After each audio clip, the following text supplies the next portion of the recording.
surprise you. I felt like there wasn't a countdown, but okay, sorry. But here we are.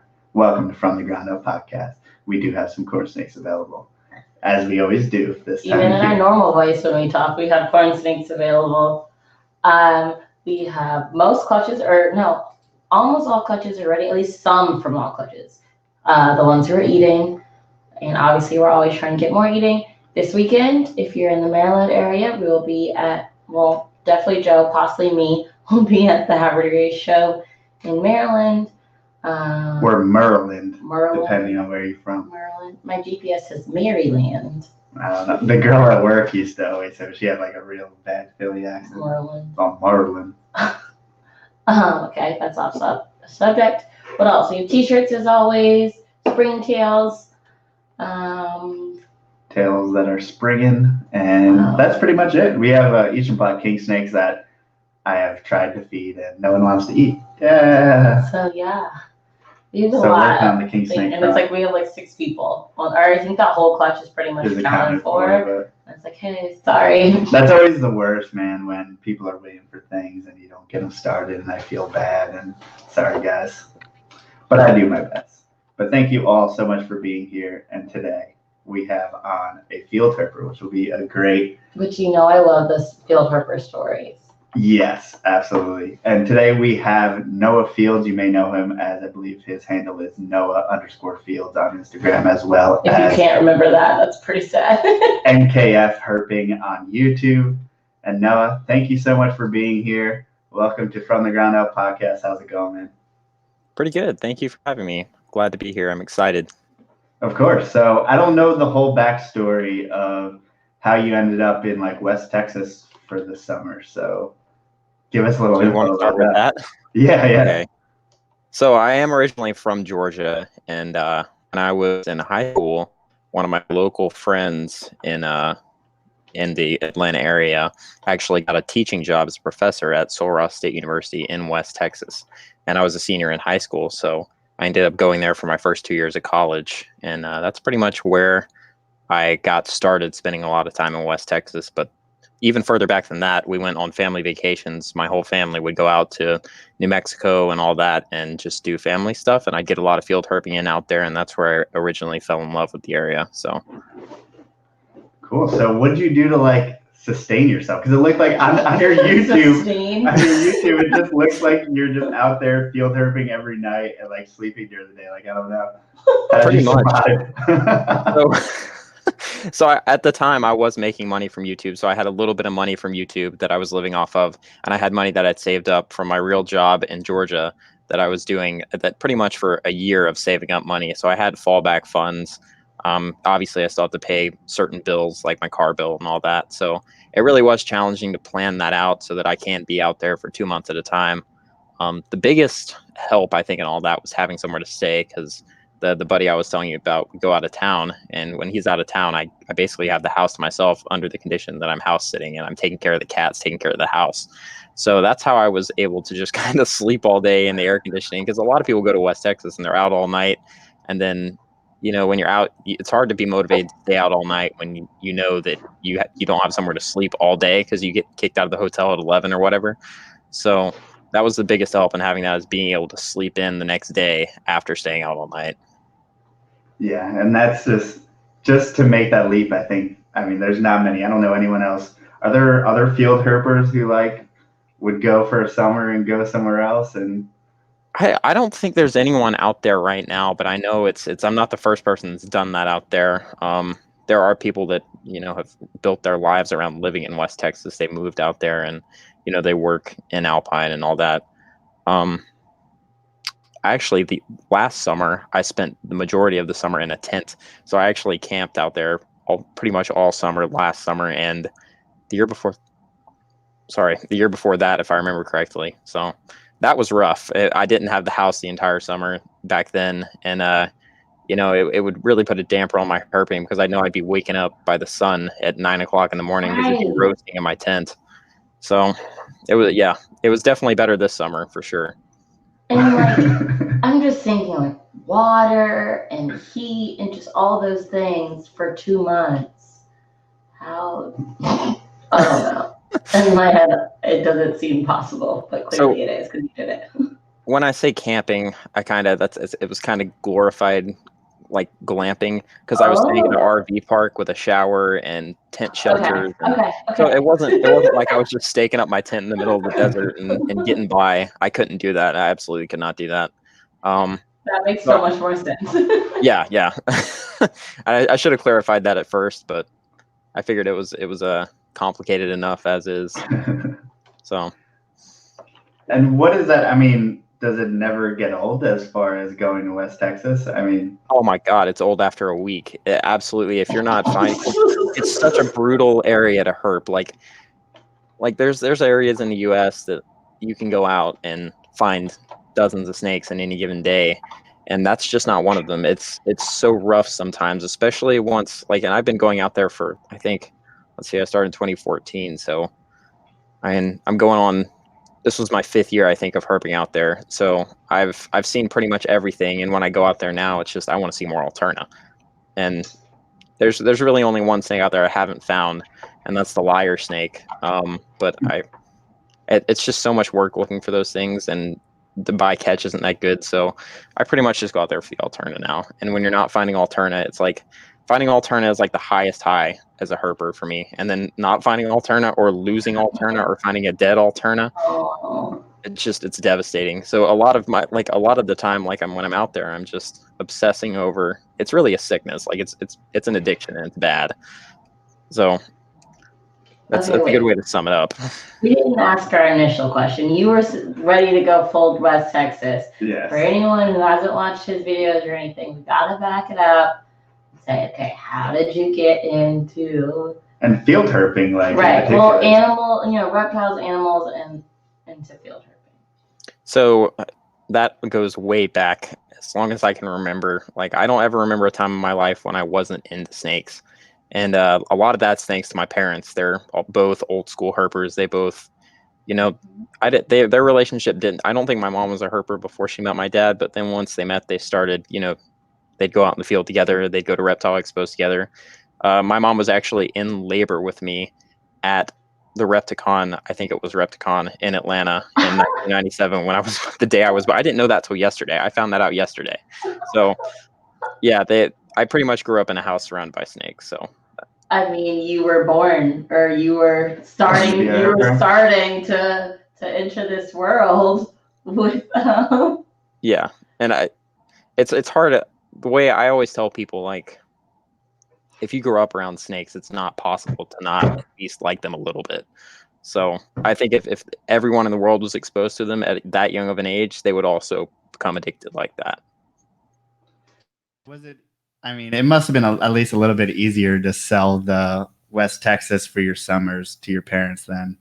Oh yeah, when I was in high school, that's when I first started going out there, on a road trip with my parents, and at first it was really hard to get the logistics of it. It's expensive to take because I have two brothers. I'm the third. I'm the oldest, so I guess technically I'm the first, but I have 3 brothers, so they have all those mouths to feed. They have to take care of hotels and all that, and it can be expensive lugging your entire family across the country for, I think our longest trip was almost 2 weeks that we went out there. Wow. And the hardest part about that was getting the logistics down, I think, and they took care of that.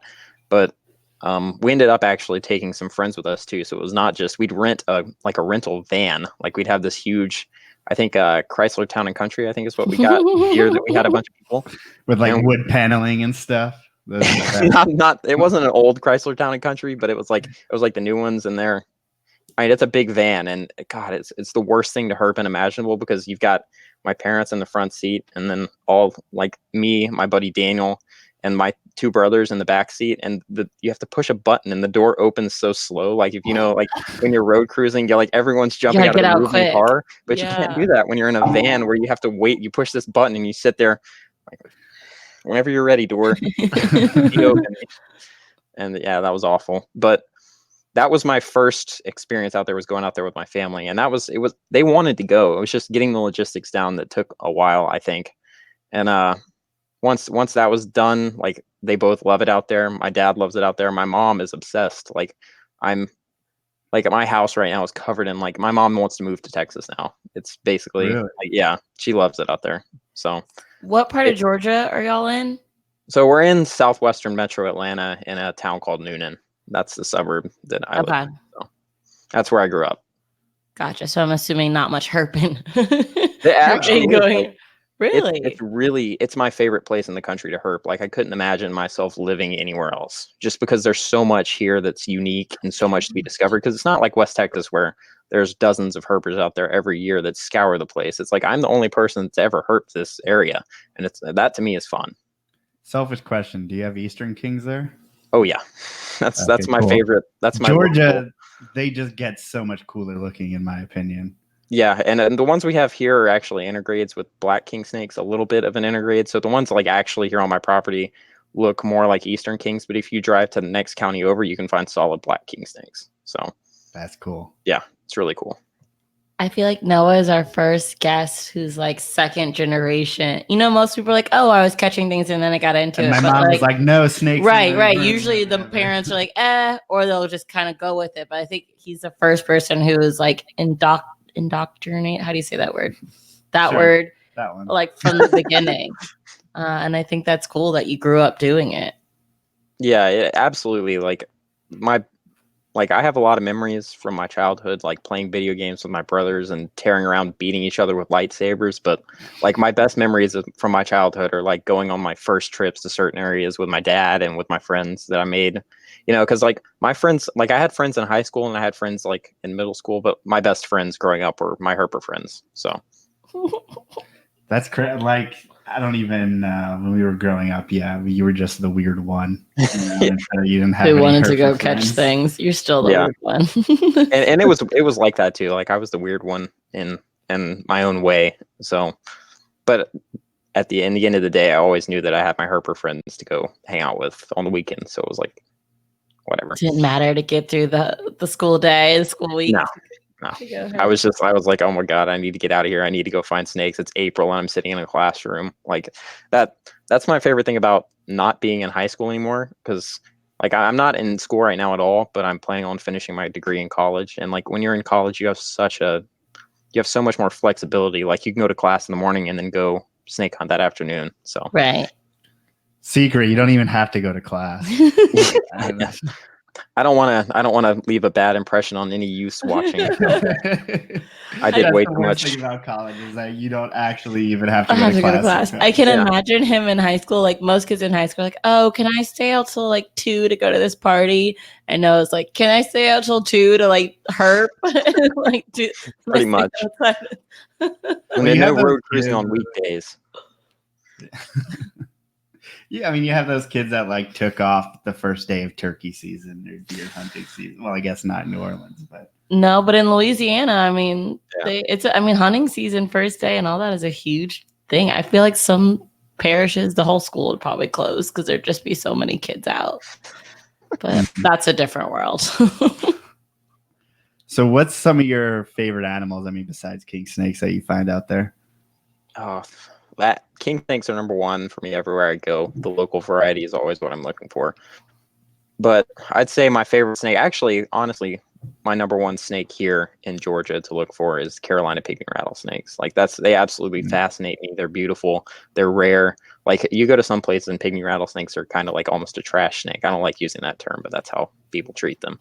And here they're an enigma. They're super special, super hard to find, way harder than really anything else that I can think of locally, at least. So, and I love hognose snakes, of course. That was kind of like the snake that sparked my interest in field herping the most, I think, was eastern hognose snakes. Really? And so what are you...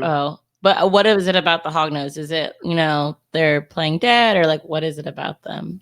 So that's a pretty good story in and of itself. Like when I was growing up, I wanted to see 2 snakes in the wild, and I spent a lot of time looking for green snakes. I talked about that in my most recent YouTube video and on Instagram a little bit, but that was when I was like, I had to have been 10 or 11 when I was looking for green snakes. But then once I was in middle school, I became fascinated with looking for eastern hognose snakes because I'd never seen one in person. Like, because you're not allowed to keep native non-venomous reptiles in Georgia, so they weren't at the expos. Like I had never seen an eastern hognose snake in person, like at all.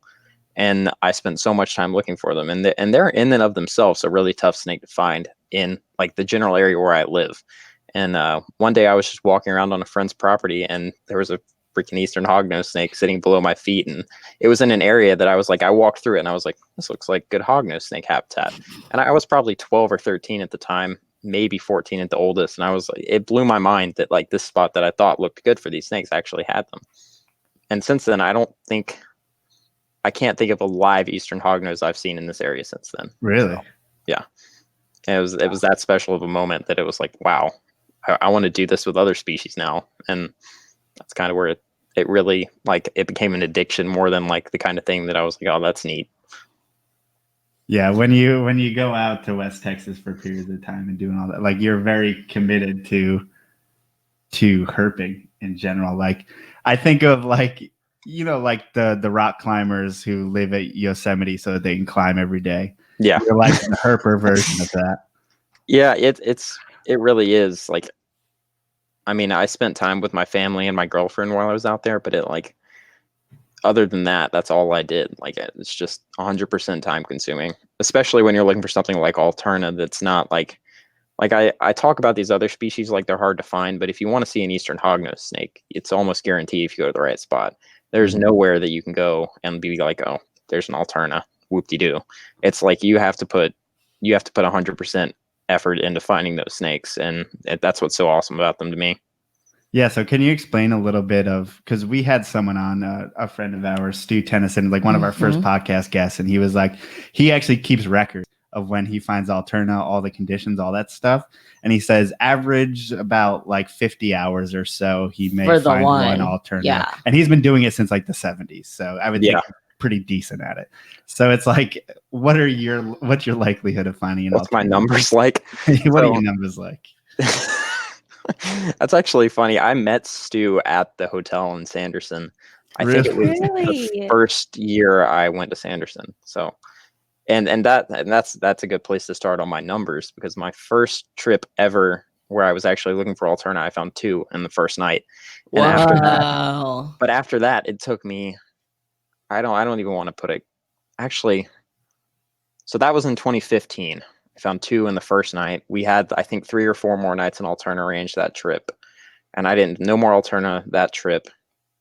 No more alterna in 2016 until I moved into college. The night that I moved in to my dorm in Alpine, me and my dad went out snake hunting after like we moved in, did all that official stuff, and we found one that night. So, I mean, that was all. It was over a year, even though I wasn't living there at the time, but it was, I mean, I was in and out. I went that summer on a road trip with my family, and we did probably 7 nights in West Texas and didn't see one. But after that, it's been a struggle. So until this year, I'd never seen more than 2 alterna in a year. And within my first week of being in West Texas, I think I found 6 in the first week this year.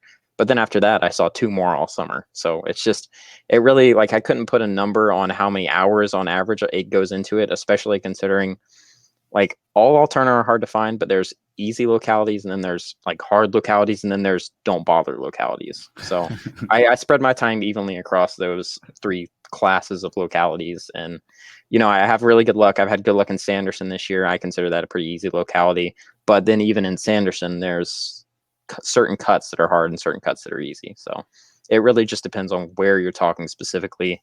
And I'm sure if I crunched the numbers, and I don't have evidence from every night that I went snake hunting out there, so I couldn't really tell you how long I was out every night. But I'd say I usually average, like I start, say it gets dark at 9, I usually stay out until at least 1 or 2. So, and then I did that every night all summer, except for, I think I had 2 nights I didn't go out this summer. So. That's dedication. Yeah. And then I had a weekend trip of like 3 days to New Mexico in the middle of all that. So I guess like 5 days out of the whole summer, I wasn't walking cuts. So those 6 you found, were those all the same locality? So it was really weird because my buddy Matt Sullivan, I don't know if you guys know him. He actually lives, he lives in New Jersey, but he's not far from y'all. And he drove out with his dad, I think. So they flew into San Antonio, got a rental car, drove out to West Texas, and him and his dad got an alterna that night. It was his first one, and he really wanted to see alterna.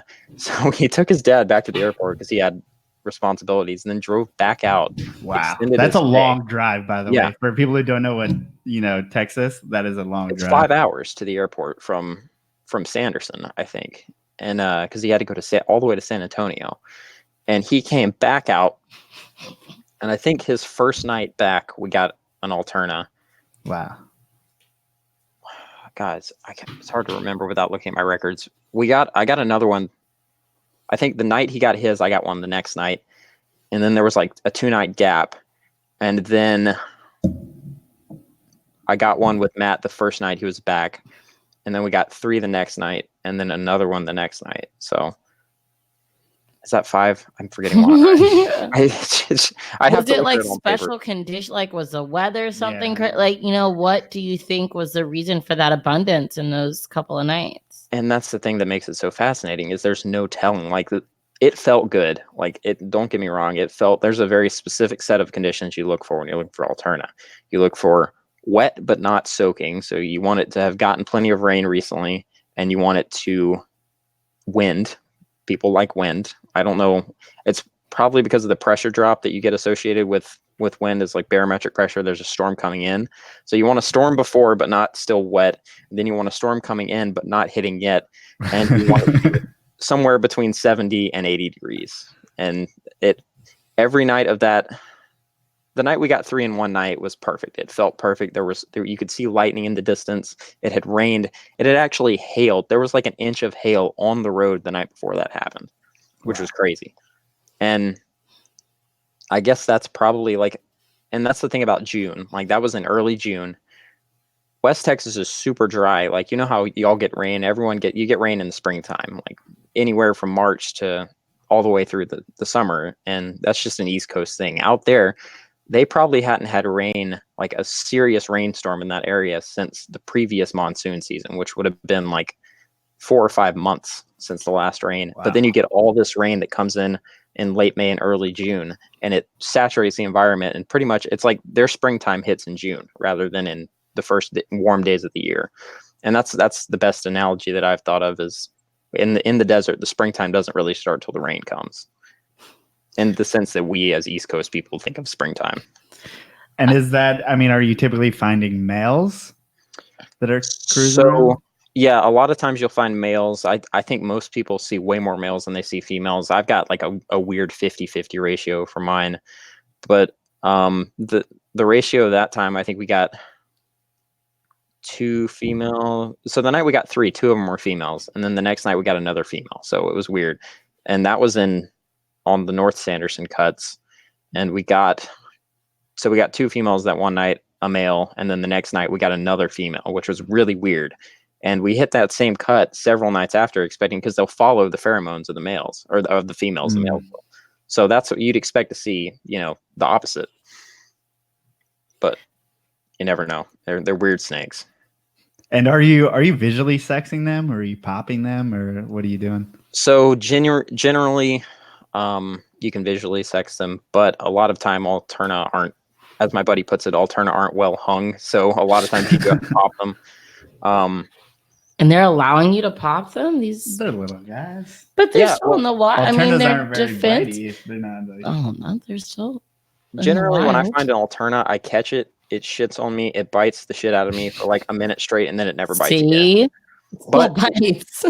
the one male we caught that night, I picked him up, and he mussed, and his, he popped himself. And Gotcha. The other ones, one of them was a hatchling, so that was easy to pop, and nothing came out female. And then a lot of people actually probe alterna, so I think a lot of those snakes did end up getting probed. I only kept 2 of those, so I have a pair of the ones that we caught that night. And the other ones I think got probed by the people that kept them. So nice. And can you explain a little bit, because I know Texas is a little weird about the laws and stuff, about how you can hunt for alterna out there? Yeah, so technically there's no collection from a public roadway allowed. And even if you're not collecting snakes, if you find a snake on the roadway and you move it off the road, you could technically get a ticket for that out there. And that's even if you have the proper hunting licenses and go through everything else legally, which is kind of screwed up. But it's how it is. After being out there for 5 years, you learn to deal with it and work around it. So that's why a lot of people walk cuts instead of road cruising. And I think that really has been a good thing for people who actually want to see alterna. They find alterna. Like I honestly think it's way easier to find them walking in habitat than you're going to find them road cruising. So, So pays to do the extra legwork, literally. yeah. I think it seriously does. And that's something that I overlooked in the past. I would road cruise a lot, and I'd see a lot of snakes, but I'd never see alterna.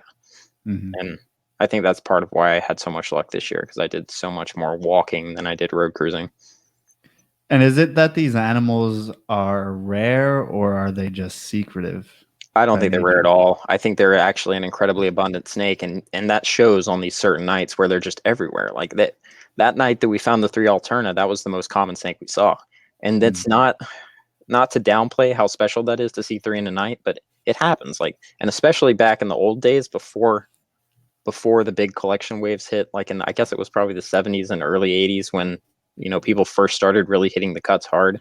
It wasn't uncommon to see in areas like Sanderson and Langtree to see people pull a triple. So I think that's definitely become less uncommon since a lot of the roadside population has gotten hit by the semis, because the traffic out there is terrible. Like, and I think that's a pretty recent development that so many semis have started coming through Sanderson, because I-10's to the north, and I have no idea where they're going, honestly, but it's actually dangerous being out there shining those cuts because there's so many semis that come by. And the night we got the 3 alterna, we actually found a dead one too. So we got in 4 total, but 1 was dead. So, and there's a lot of road mortality, and quite a few get collected each year. But I do think overall they're a very common snake. They're just very secretive, like a lot of king snakes. Right. And okay, I feel like Evan is gonna kill us through the computer if we don't switch subjects. Why? Oh, he's going crazy about the alternative. But no, but what is he asking? Go for it. I don't even know what leps are. I believe it's a type of rattlesnake. Lepidus, right? Is that that's a species model of rattlesnakes? So. Okay, he wants you to talk about leps. Talk about lepidus. So leps they're definitely my favorite of the venomous snakes we have out west. And I mean, and this is kind of just a side effect of doing this for as long as I have and for as many hours as I have, but I've gotten kind of jaded on them because you see them, like I probably broke 40 lepidus this year just looking for alterna. And I really love them. They're awesome snakes. And especially when you start going into areas where they're not as common, you really appreciate them for being like, more of an uncommon snake. But you just find so many of them when you're looking for alterna, you kind of don't appreciate them as much as you should, even though they're definitely one of the most beautiful rattlesnakes we have here in the United States. So I really love them. And I guess let's talk a little bit more about, other animals that may be in that area that we all love. So wait, no, we got to talk more about leps. You just sorry. Right on. Where are Evan. they less common? Like, where are they not common? So once you start, in the eastern Trans-Pecos, basically, when you're around, some of those more limestone areas with the white rock, you get the limestone phase of lepidus, and they're pretty common out in a lot of those areas. But it's kind of like alterna. There's certain areas where they're really common, and it's not weird to see 1 to 6 in a night in certain areas, like in the Davis Mountains, like 5 or 6 in a night this time of year when they're breeding is not terribly uncommon. But then there's other areas, like you go out west towards the western extent of their range in the Waco Mountains out towards El Paso, and they become almost as hard as alterna, if not harder. So, and couldn't tell you why. I'm not as experienced in those areas as I am in areas where they're more common, but for some reason they just become harder to find. Are they commonly road cruised? I think lepidus are another snake like alterna that you see more on the rocks and habitat than you do on the road. I've seen a handful on the road, but not as many as on cuts for sure. And are people keeping them really, or? Yeah, I actually have a lot of buddies that are into keeping lepidus. Personally, I leave them in the wild, but I mean, they do make good captives. They're really interesting snakes. You can set them up in a naturalistic environment. It's pretty much like having a little chunk of West Texas in your house, because they'll sit there in ambush, and when you miss them, they come out and drink. They're really interesting snakes to keep, but personally, I'm not a big venomous guy. And do people get in, like, I mean, I know with alternative. Locality stuff. Yeah, I was about to say like locality. Oh, yeah. And I remember when we had Stu on, it'd be like this one latitude, longitude is like different from this one. And I'm like, they're so close. Why are you guys so crazy about this? So are they crazy? Markers. Yeah. Are they crazy with the leps like they are with alterna? Yeah, definitely. Especially, and there's a lot of people that just and this is not something that I approve of, but there's a lot of people that go out to West Texas to just collect everything, and they keep some of it themselves. They sell some of it. I'm not about that, but some people do that, and some people will just collect willy-nilly Lepidus. But the people that are really into Lepidus will do localities just like Alterna. So, and are they different, like phenotypically, like an Alterna would be by location? I wouldn't say it's as narrowly based, like, and that might be because I don't pay as much attention to Leps as I do Alterna, but genuinely with Alterna, like you pick the little town of Sanderson, you go 10 miles in any direction and pull a snake off a cut. A lot of the Alterna people could tell you which cut that snake came from, because they do look significantly different when you go 2 or 3 miles one way versus the other. And I don't know if Leps are that much locality based, but when you go from one mountain range to another, it's plain as day. They look like completely different species almost. That's so wild. Okay, wait. Off topic question. Is that where Sanderson Farms is? What's Sanderson Farms? They make I'm pretty sure they make chicken. Oh God, I don't know. It doesn't matter. Sorry. ADD moment. It's probably not a great place to have a chicken farm, but I don't know. It's the largest poultry producer in the United States, bigger than Tyson. Wow. Oh, never mind. It's in Mississippi. It's pretty far. much the opposite of West Texas. Sorry, I just heard Sanderson. There's not a lot in Sanderson. There's a hotel and a gas station. Well, there's not a lot in West Texas, period. Yeah. So. Yeah, that's accurate. So, but it's especially bad in Sanderson. It's one of the smaller towns that are even acknowledged as a town and not just like a municipality or whatever. So I wonder if they have a lot of people simply just coming there first. I mean, They acknowledge snake. I would make they really do. It's a significant part of the economy, especially back in the olden days. There's a guy there that's a herper that Roy Engeldorf, Stu's good buddy with him. But I mean, he basically runs his business as being a hotel for snake hunters. And I know a lot of the semi-traffic that comes through there has definitely helped him out with business. But if you're ever in Sanderson, check out the Outback Oasis Hotel. Roy's a good guy. He'll show you his snake collection and give you like a $5 discount for being a herper. So I would definitely cash in on all the people coming out there. I don't know. I'd be selling water on the side of the road. Have you been over to Snake Days? I actually have not done a lot with Snake Days. It used to be in Sanderson, but this year they had it in Alpine. And I was more like, there's a bunch of herpers on the cuts I normally hunt. I don't want anything to do with this. And I left and went to other areas. Get out of here. Yeah, I got real grumpy. I was like, oh my God, because I couldn't find anywhere to herp during Snake Days because there's so many people out there. But I did go to the one in Sanderson last year, and it was really cool to see so many herp, like-minded people in the same area. And especially out there where it's like seeing one person is kind of weird, but much less a bunch of herp Which people. I'm sure would be like your worst herping day with everyone. With all those people. It's more but the thing about West Texas is that it's big and it's small at the same time. Like there's only so much surface area that you can actually access for snake hunting. But there's a lot of places you can go that, no one at Snake Days even knows about. So what's keeping parts of it from being accessible? It's private land, ranches. Okay. And, you can't go on to the state parks and stuff and collect alterna, so a lot of people don't bother. But since you're just trying to find, you're trying to take pictures and video Yeah, and a lot of times when I do go out into I do a lot on the state park, and I did a lot in the national park when I was helping a buddy out with research, and I would, I just go out and, get vouchers of everything I found, and I had some really great times out there there's a lot of public land in West Texas. People don't know that. But I mean, if you go out there just wanting to be in nature, it's a great area because there's just so much public land. There's the state park in Big Bend.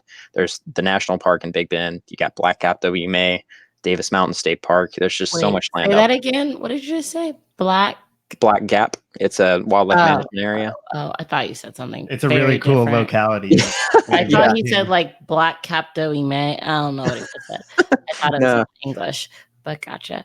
Yeah, I think it's named for the color of the rock, maybe, but it's weird because that's a really cool area. You go through this transition for a limestone to this volcanic rock. It's really interesting.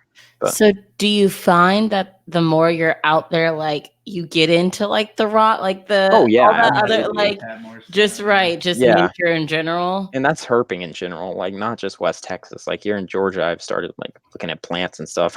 See, I'm trying to stop Joe from going down there. Joe's getting into birds now, and I've got the bird bug too. I can't be with a I just birder. acknowledge every cool thing that I see. No, which it's is not even the apparently cool just too things. It's much. like, oh my God, that's that. Oh my God. I'm like, Look at this little brown bird. Like pitcher Right. plants are fun. Right. Like Yeah. he gets excited over Mushrooms. something and like it's just a brown bird. It's just a black, like it does. I don't know. And I'm scared you're gonna want to start like going to birding events. And that sounds like death. Wow, you're to so me. judgmental. I do think there's something to be said about birders. They have a very simplistic, like the fact that they can be happy from just looking at this tiny brown bird flying away, like a mile And like away through from binoculars, not even. Yeah, it's remarkable that actually like captivates people. Power to them. But I don't want that to be my life. I think you probably enjoy it more than you think you would, because it does, like, you go out into these areas that it's just like snake hunting. You go out into these really remote natural areas. Like one of my buddies does a whole lot of birding, and he drags me along sometimes. And when it's winter in West Texas, there's nothing else to do, so it gives you a little bit more of an appreciation for the little brown birds. And then you get to see stuff like a golden eagle that's the size of a small child fly by, and that's awesome. Like, no one's gonna deny that that's cool. But yeah, there was like when I was in upstate New York, they did a bird count each year, and like there's just this one place on the Great Lakes to where you can see when they migrate. You can see black vultures, migration. you can see bald eagles, you can see all these different types of hawks and peregrine falcons and all this cool stuff in this one place. And there's just people there all day looking in the binoculars and taking count of them. And it's cool, man. It's a very simplistic way of observing nature. There's something to be said for it. But okay. it's not Back for to everybody, that's for sure. Okay, Evan's question again. He said, I don't know how Coati? I believe it's Coati, which is Coati. like that. Is it like that small marsupial mammal type thing? Oh, Coati. Or marsupial. Oh, Coati. Yes, he was asking if there's Coati in the Sanderson area. So there's a record on iNaturalist from 277, which is just down the road from Sanderson in the grand scheme of things. So it's possible that they would turn up in Sanderson. I know that they're not common in West Texas, but they're around. I'm guessing that would be a pretty secretive animal. Yeah, I think in a lot of areas, they're like in Arizona, they turn into raccoons, basically. Like they'll take food out of your hand, but in some of those areas where they're not near people, they're definitely more secretive. Okay, I have to look up a picture of this. I don't know what we're talking about. They look like a raccoon, kind of like an elongated raccoon. Like you grab a raccoon and go, and that's a Coati. I've heard of them, but when I read it, I was like, Coati. I don't know that, but I've heard of Coati. Yeah, I mean, truly just looks like a raccoon, but it seems like there's lots of different like color phases. It's a little lemur raccoon. There's a couple species of them, if I remember correctly. I know the ones we have in the U.S. are the white-nosed coyote.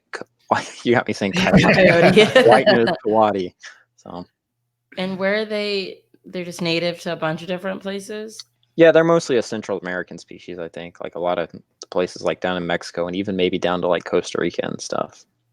So that must just be like the northern part of the ranges. Yeah. They barely come into the US, and then like they'll go as far north, I think in like central Arizona, they'll go up to like near Flagstaff and stuff if I'm remembering correctly. Surprisingly far north in some of those southwestern states. Yeah, Flagstaff's cold. Yeah. It's that elevation, but don't quote me on that though. Another animal, which most of us are colubrid folks, so we got to talk about Baird's rats, and that I feel like that happens to be, to me, that animal really stands alone as an amazingly beautiful animal. But I'm sure that's pretty much just bycatch of people looking for alternas. Yeah, and when I first went out to West Texas, it was like, oh my God, I have to see a Baird's rat snake, and they're awesome. They're really cool rat snakes. They're definitely unique, and there's something to be said for them being the hardest of the rat snakes out there to find. You could go out and see 8 or 10 Trans-Pecos rat snakes easily, and you could go out and see 8 or 10 Great Plains rat snakes on the same night if you're in the right area. But I mean, I could not tell you a place where you'd even be guaranteed to see a Baird's rat snake. So they're definitely the more uncommon of our rat snakes, and they can be absolutely beautiful, especially some of those silvery ones with the orange on them. But yeah, when I first went out there, I really wanted to see one, and then until this year, honestly, I'd never seen, probably more than 20, and this year I saw at least that much, if not more. And wow. What changed? I don't know. I think mostly the areas I was looking, I started focusing on areas that had more Baird rat snakes. And they've got a weird range too. If you look at their range in West Texas, they're like in the Davis Mountains, and then they're not really anywhere else, but then they're in Big Bend National Park, and then they're not really anywhere near there, and then they're over in the eastern Trans-Pecos on 277 and all that. So got a strange range for sure. And So, have you seen, like, what is a general phenotype in Texas? more often than not, I see the really just kind of dull brown ones. So they're not the best. And honestly, more often than anything, I see the baby ones that just look like a little black rat snake from Georgia almost. Yeah. So, I mean, finding those, and they always look like a little bit like alterna at a distance too. So I see one, I'm like, oh yeah, and then I get closer, and I'm like, oh, which sucks because they're an awesome snake. But you know, when you see as many as I have, it just becomes trivial to see, oh, it's a baby Baird rat voucher shot. But yeah, especially whenever I find a big colorful one, I get really excited because I don't see a lot of the big colorful ones, and they're awesome snakes for sure. Yeah, it's hard to say, especially as someone who, the closest I've gone to is a deli cup as far as herping for Baird's rats. And, yeah. And everyone in a deli cup is like, the adults are orange and purple and silver. And you're like, okay. Yeah. So you just figure they're all going to be like that. Yeah. And sadly they're not, because if they were, I think they'd be much more coveted species. But I'd say I've probably only seen like 1 or 2 8 out of 10 or above looking adult Baird rat snakes. More often than not, it's just a kind of grayish silver. But I have seen a couple that were like, wow, that's a nice snake. So. And what kind of habitat are you typically? Is it typically when you're looking for gray bands? Is it similar to their habitat? Yeah, they're a very canyon associated snake. I think a lot of the places you find them have a lot of trees, and and a lot of those areas in the Davis Mountains where I look for gray bands are like a canyon with lots of trees, and then the cuts go through it. And those cuts, I think, are in the same area that alterna, like that transition between the canyon wall and the actual canyon bottom. So, and that's kind of, I think Baird's rat snakes are more associated with trees than a lot of our other species in West Texas. I mean, all those rat snakes have to be pretty adept at like climbing through the cuts and whatnot, or? Yeah, and and it's really interesting. That's one of the things that really fascinates me in West Texas is like how much some of these snakes climb, and how much like you'd expect some of them to, that you don't ever see them off the ground. It's really interesting. Because like I don't expect like a heavy-bodied rattlesnake to be going through the rocks, but it seems like they do just fine. Yeah. I mean, we'll see adult H-rocks, Western Diamondbacks just cruising along like up a vertical rock face. Sometimes it's like, what are you doing? But I mean, I think a lot of times some of those rock cuts are a little bit steeper than what they're used to, but they're there and they have to either go over or around, so they just will go over them.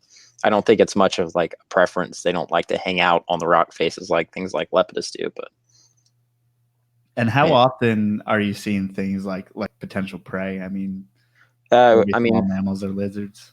I don't think a lot of that gets captured on my YouTube, because when you're walking rock cuts, it's like, my God, you're just staring at a rock for hours on end. So I don't film a lot of the small stuff, but you do see, like, you'll see a lizard every 3 or 4 yards sometimes when you're on a cut that has a lot of like sleeping baby lizards. And then, mice are going left and right almost constantly in some areas too. So there's definitely an abundance of food. And if you go out into some of the areas that just have like a denser snake population in general, like the grasslands where there's, you could see 100 snakes in a night if you hit it right. There's you cannot not run over on accident like some sort of rodent, like a rabbit or a rat or something on those roads. Like there's just so much density of mammals. It's crazy. Like it's completely understandable why there's so many rattlesnakes there once you see that type of like mammal activity. Right. Lots of food.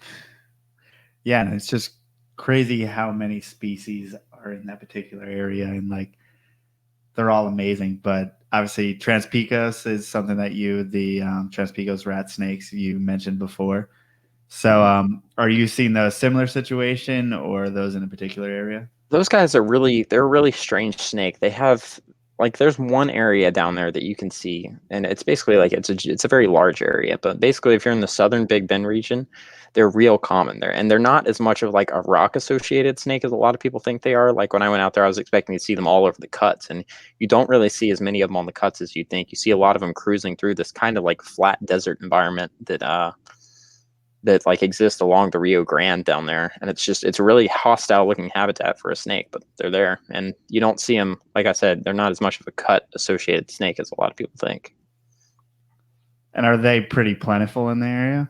Yeah, if you're in an area that has them, and for the most part they're really common, but there are certain areas that they're a rare, straight up rare snake, and it's weird because I mean, Baird's rat snakes range all the way up into central New Mexico almost, but not a lot of people, or not Baird's, Transpigos. Not a lot of people know that because they're not very common that way. Mm-hmm. Well, Dan's Wild World said that your pictures are kind of like herp porn. Just so Thank you, Dan. whatever that means. If you don't know, now you know. I'll take it as a compliment. I'm sure. I mean, especially for people who probably will never go to West Texas in their life. I think sometimes West Texas. West Texas. It might as well be like the moon. I mean, it's not like the most convenient place to go. Yeah, absolutely. Even though it's like huge and goes on forever, it's like unless you have a reason to go there, you're not really, you're not just going, let's wake up and go to West Texas today. And unless you like gas station burritos or Alterna, I would highly recommend not going there. There's not a lot to see.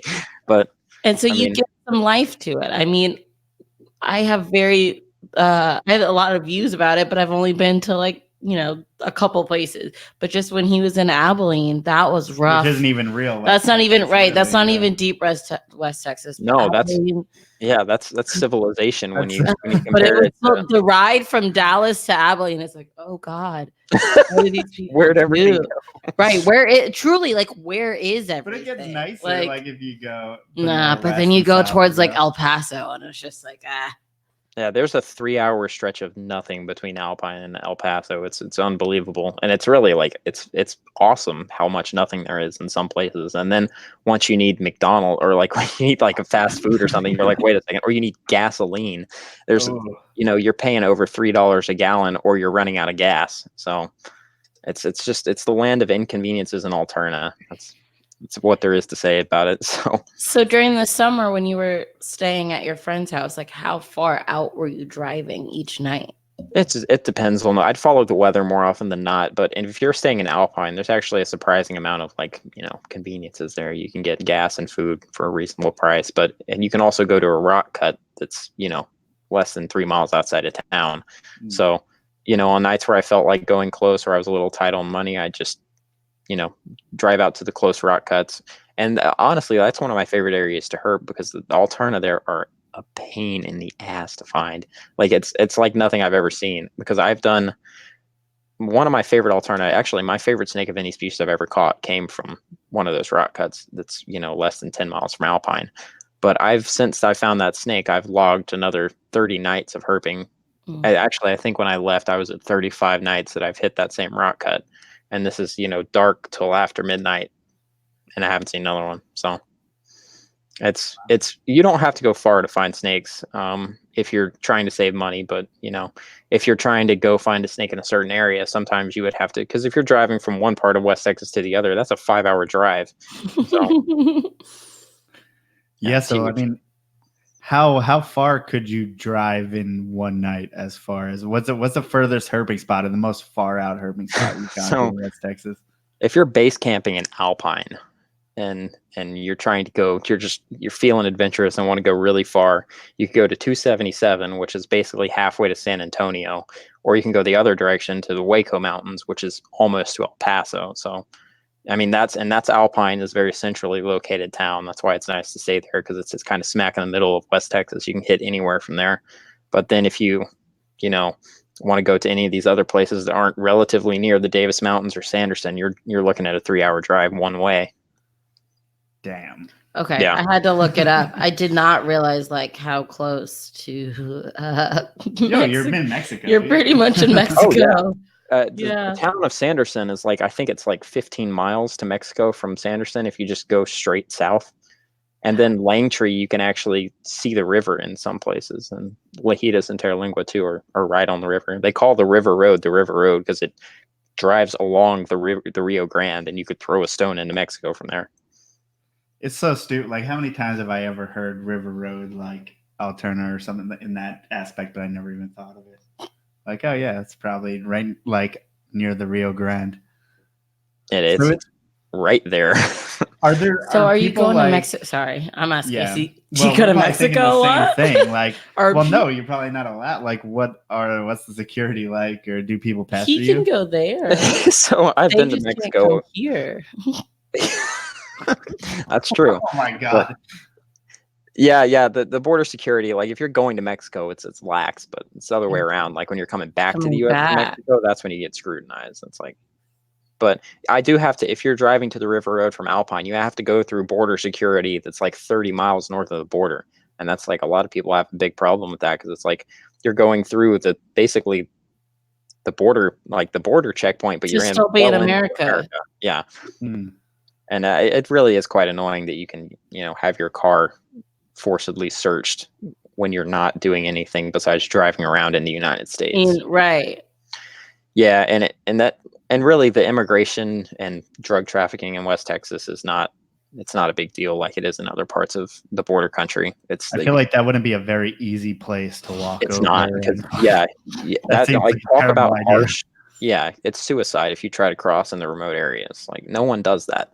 There's a lot of the crossing that happens in West Texas happens through the checkpoints, from what I understand, which is it makes sense because people couldn't just walk through the desert with drugs on their back in that area. It's not feasible. Right. You'd stick out like a sore thumb. You'd probably pass out. You'd Like, die. die. Like You just 100%. die. Yeah, the scale of Those food, drugs are not cliff going to keep faces. you alive through all that stuff. Yeah. So have you gone herping in Mexico? Yeah, I went on a little like weekend expedition and we went to this area right across the border trying to find like municipality records. It's basically like the equivalent of a county record in the United States. And we went over there and did that. And my professor leads a lot of journeys over there for that same type of deal. And yeah, it's pretty safe, awesome area. It's very similar to what you see on this side of the border. Like it's not like you wouldn't go over there from West Texas and be like, whoa, I'm in Mexico if someone didn't tell you. Which I think there's a lot of more desert and mountains. Yeah, desert, mountains, canyons. Interesting. It's just something that like herpers in general, when we're talking about like collecting, like Mexico has supposedly been a very hard place to get permits to bring. Yeah, animals back in. it's I don't know how anyone legally gets snakes from Mexico. Like that's beyond my scope of understanding.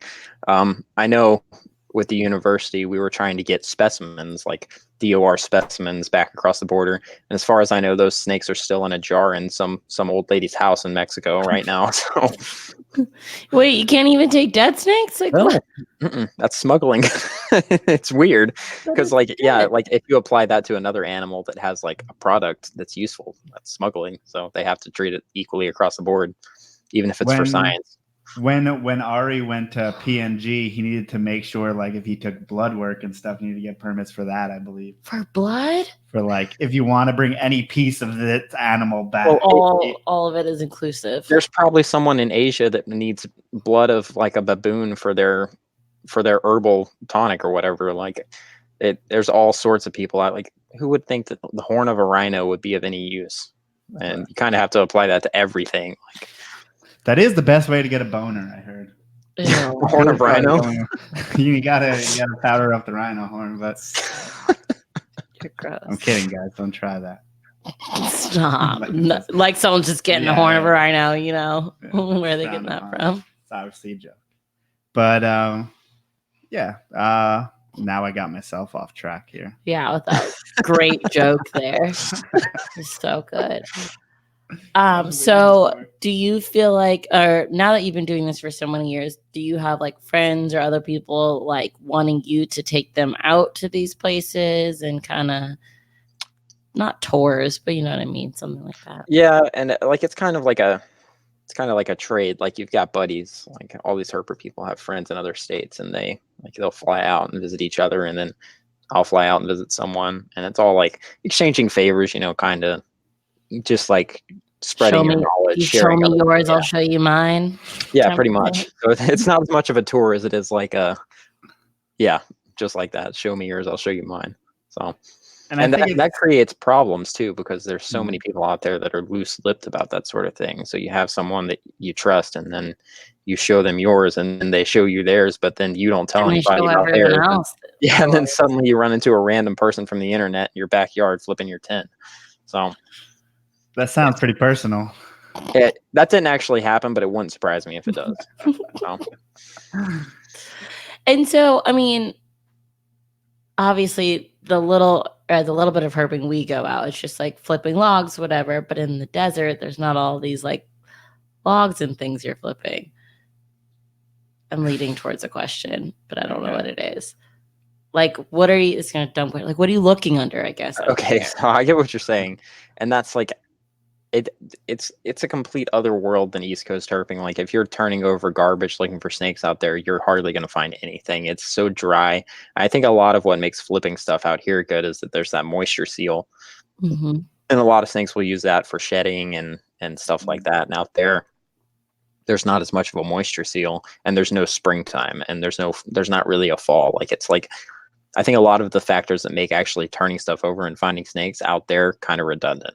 So a lot of the stuff that you're looking for is on the surface already, and like we talked about, rock kind of shining and road cruising work very well, and that's about all you can do. It's like anything else is kind of a waste of time. And it seems like Unless everything else is immovable, so I mean, you don't have an option to. You're not flipping move the these rocks. huge. Yeah, and there's not exactly an abundance of logs in West Texas either.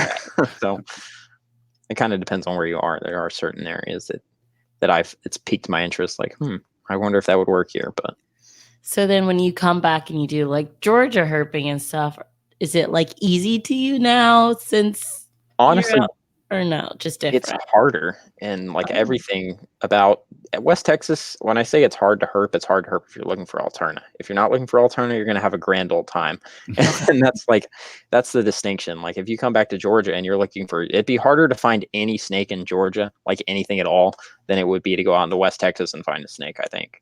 Because all you have to do is drive 5 miles through the grasslands and you'll see 3 rattlesnakes. So it's a very different, like, it's hard to even compare the two because they're just so different. Okay. But overall, I'd say it's easier to find snakes in West Texas, but harder to find what you want. Because what you want likes to hide. Yeah, what you want's a enigma, a phantom. Is there any like close second to the alterna out there? Yeah, I'd say, like, honestly, like, every time I see a rock rattlesnake, it gets me excited. Like, if I go out and find a rock rattlesnake, I'm not mad that I didn't find an alterna. Same deal with milk snakes. We have really beautiful milk snakes in West Texas. The Transpicus black-headed snake, which is basically like a displaced Australian elapid. And I'll look that one up. let me see. That's pretty much like the big 4 right there. So, like, when I go out, I'm looking for alterna, Transpicus black-headed snakes, milk snakes, and rock rattlesnakes. Sweet. Do you get? Sorry, it doesn't do it for me. If you saw one in person, you'd be a little more. They're huge. Like, I don't know how. Oh, really? You are with, all the like, pictures make them look pretty small. Yeah, like, well, most black-headed snakes are like this, but those things can get like this. And I know that's still not that big, but like when you compare it to like the rest of their genus of these dinky little centipede-eating snakes, and then you have these things that are like this, and they eat centipedes that are like this, it makes it a little more impressive.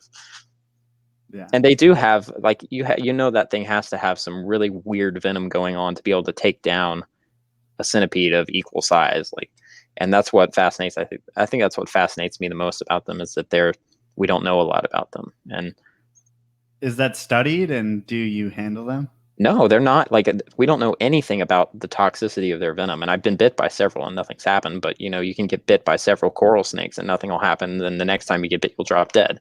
So I think it could be a very similar thing there and that applies to a lot of our more misunderstood rear fanged / non-venomous colubrids that irritate people, but don't actually prove to be, deadly, or haven't yet proven to be deadly. And you never know, like, with stuff like that. It wasn't very long ago that people thought boom slings were harmless. So I think all of a sudden we think rear fang, and then, like, as long as it's not a boom slang, it's probably harmless. It's a bee sting or something, but I don't know if that's necessarily the case. Yeah, especially with some of these snakes that hardly anyone's seen. So right. I was just looking up. I wouldn't expect their bellies to be white. It says it's an all white belly. I wasn't expecting that. Yeah, they do have, yeah, I guess, and a lot of their relative snakes have like vibrant colored like pink bellies, and that's like a lot of people like flip them over and they're like, whoa, that's pretty cool. So Okay. Yeah, but that's something like I feel like we need a new family of snakes. They shouldn't be colubrid. All the rear fang stuff, the hog nose, the weird stuff. No, hognose are We go different. somewhere They else. should not be grouped with. They are just different. yeah, there's so many times like, and that's what taxonomy is so stupid, and like, because honestly, like, all it really took for that to be fact is someone with a PhD said the same thing. Saying it, right? Yeah, it really is. Taxonomy is that's a deep sore subject. And you said obviously you have like a pair of alterna, so you keep a certain amount of snakes. Yeah, I keep mostly colubrid, mostly king snakes, and mostly alterna. So pretty much, I don't have the means to have a large collection. So mostly small scale alterna that I plan to breed in the future, and that's about it. And how is that getting wild caught animals going? It's not hard. I've lost snakes to parasites. That's probably the worst part about it. And sometimes you'll get an alternative that doesn't eat anything but one species of lizard from West Texas. That sucks. But I'd say of most of like the snakes that I've got, they all are pretty much problem free. Are you starting? Can you start them right on mice? Or yeah, actually. So the alternative that I have right now, all of them except for one started mice straight out of the wild. And I think that gets complicated when you have hatchlings. So like if you're breeding alterna, I wouldn't expect that to be the case. But the first alterna I ever collected was like, it wouldn't eat anything but lizards. So I was hesitant to keep any more after that. And then I found another one and pretty much ate mice straight out of the wild. I was like, oh, maybe they're not all like that. So I think I read it. I think it was maybe Bill Love's book about snake hunters in West Texas. And what they would do is they would find, a group of alternas, but they would have mice on them, and they would throw mice in there. Whatever alterna ate the mice, survival of the fittest. The other ones they let go. So. Yeah, and that's a pretty good strategy. Like if I ever caught another lizard eater and I knew it was a lizard eater, I would let it go, because it's just not a sustainable thing to have. But I mean, since I've got one that eats lizards, I'd say try to limit yourself to the ones that eat lizards, because that obviously presents some issues. That kind of leads to my next question. What are you looking for in the ones that you decide to keep? Mostly if I find a pair, that I'm like, oh, I could breed these, I'm like, hell yeah, like that's, I can breed these and then produce hatchlings.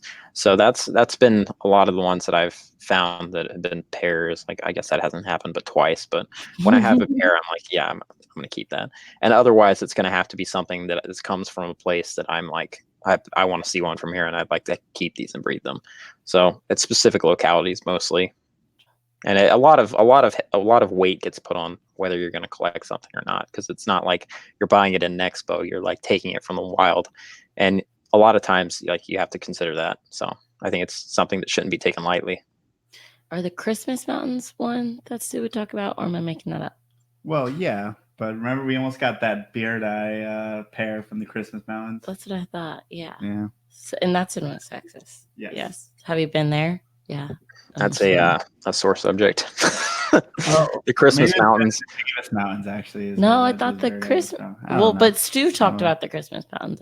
Stu probably talked about the Christmas Mountains because that's one of the most infamous alternative localities. Like it'll kick your ass for 10 years and then you'll find 3 in a night there. It's like one of those places that doesn't make any sense, and it's just it's a brutal place to herp. So it really wouldn't surprise me if Stu was because of like the grade or like no, it's just there's nothing there. Like it's like the alterna there are notoriously hard to find and notoriously beautiful. Like that's where the black and the orange Halloween alterna that everyone loses their mind come out. Like you can find one of those in the wild there, and that's like it's probably, I'd say it's tied for my first place favorite locality. But I've only put in God knows how many hours of my life looking there and haven't seen anything cooler than a gecko. So. But you'll never stop, right? No, I will never. I won't stop until I have 2 of them. So, but it's that place where like you don't even get cool animals by accident. You just get nothing, or you. Yeah, it's the bycatch is pretty. I don't think I've shined any snakes on the cuts there besides night snakes, and I mean night snakes are awesome, but they're they're everywhere. So and if you cruise that area, like you'll see subocs, you'll see, transficuous rat snakes, but there's lyre snakes there. And that's like, I haven't seen a lyre. It's my last species to see in West Texas. So that's one of my favorite places to hunt, but also it's like, oh, I'm going to the Christmases tonight. Don't make me. I want to go back to bed because it's so brutal. It's an Your awesome area, but it's expectations brutal. are just very low. Yeah. And the other thing about the Christmases is you could find an alterna there that doesn't really look that spectacular. So you could find like this solid black and orange one, 10 out of 10 that you love, and then you could pair it up with one that's like, eh. And that's kind of sucks too, because if you're trying to breed and you find a snake that you don't really like, it's like, oh, you're gonna let this thing go and start over again, and that's just like the worst feeling.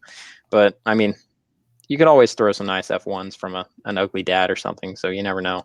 But that's the kind of thing that I have nightmares about. Are you trying to like get the particular phenotype that's known for that area?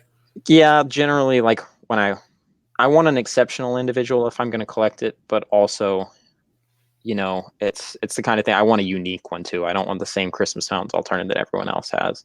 So it's kind of there's a very fine set of qualifications, and I'm stoked to find any alternative. But if we're talking about something that I actually want to keep and maybe try to breed in the future, it's got to be a little special in one way or another. And are you someone to where, will you keep the line going, or do you always want like new wild caught individuals eventually to? No, like if I find a pair of Christmases, I'm not gonna go back out and try to find a different pair. Like it's probably, and I'll go back out and look for them, but I'm probably not gonna try to have like a breeding colony of Christmas Mountains alterna. Like if I find a pair, I'll be happy with that. Yeah. You have any that are good to go yet? Are you? Yeah, I should have 9 Mile North Sanderson babies this spring. So nice. The girl that I have right now, I caught her and she was gravid, and this is really weird. She was gravid and didn't lay her eggs until a week and a half ago, but she laid peanut-shaped eggs that have since turned out to be duds. So yeah, it's a weird. I might give her a year off before I try again and just let her put some more weight on her. But it's really weird that a snake is laying, especially an alterna, is laying eggs in mid-August. So it's an interesting ecological thing, and for breeders that are interested in breeding alterna to consider. How many eggs did she pop out, even if they were weird? I think it was 4. So she had 4, and that's a good size clutch for a snake that's only 2 feet long. It's probably her first breeding year. So yeah, as I was wondering, I guess I'm guessing it would be pretty hard for an animal out there to double clutch in a year. Yeah, there's no way she was double clutching, especially considering there's a buddy of mine that did telemetry on alterna, and the snakes that he was watching didn't move from the place that they hibernated until freaking June. So these snakes literally aren't moving. They're not, and that's not necessarily across the board, but I think it's a pretty valid hypothesis that these snakes aren't budging from their hibernaculum until it rains. I feel like that's so rare. Yeah, and it's crazy that a snake can do that. It shows you how hardy they are. People think alterna are these fragile snakes, but I really think they're quite tough. That they can persist in this environment.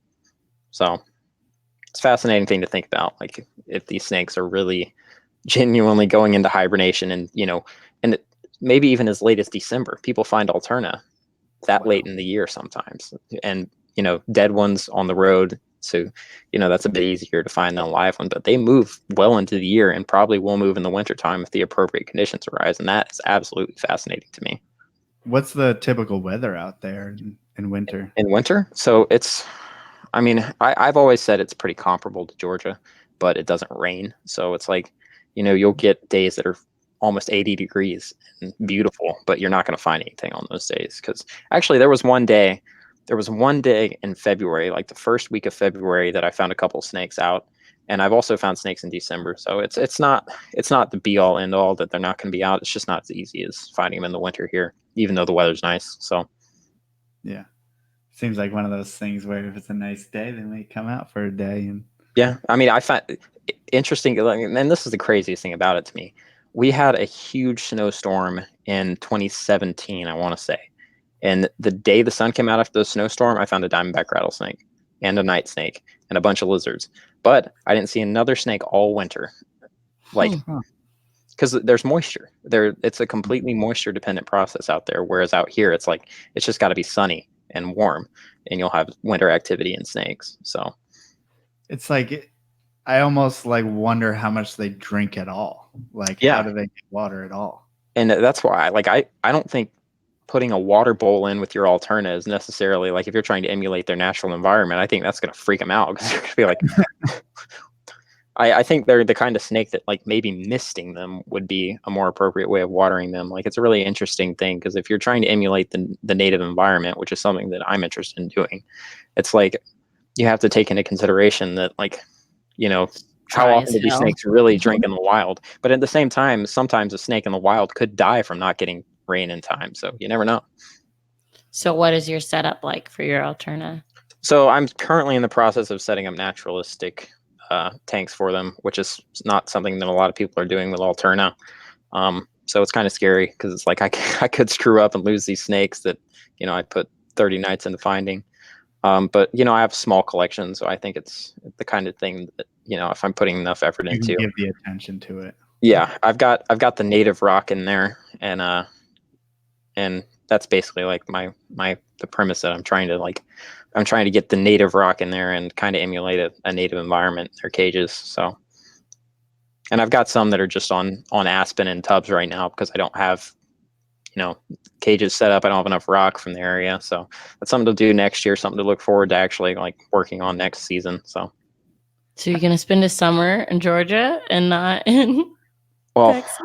no, I plan to go back to West Texas next year, but, you know, it's never certain. It's the kind of thing that requires a lot of planning and a lot of fortune. Like, you gotta be fortunate to have, like, the time and the money to do something like that. And I'm not going to say that I will by then, because there's no guarantee. So, like, I was Start lucky to be able to do it man, this year. save up that West Texas money.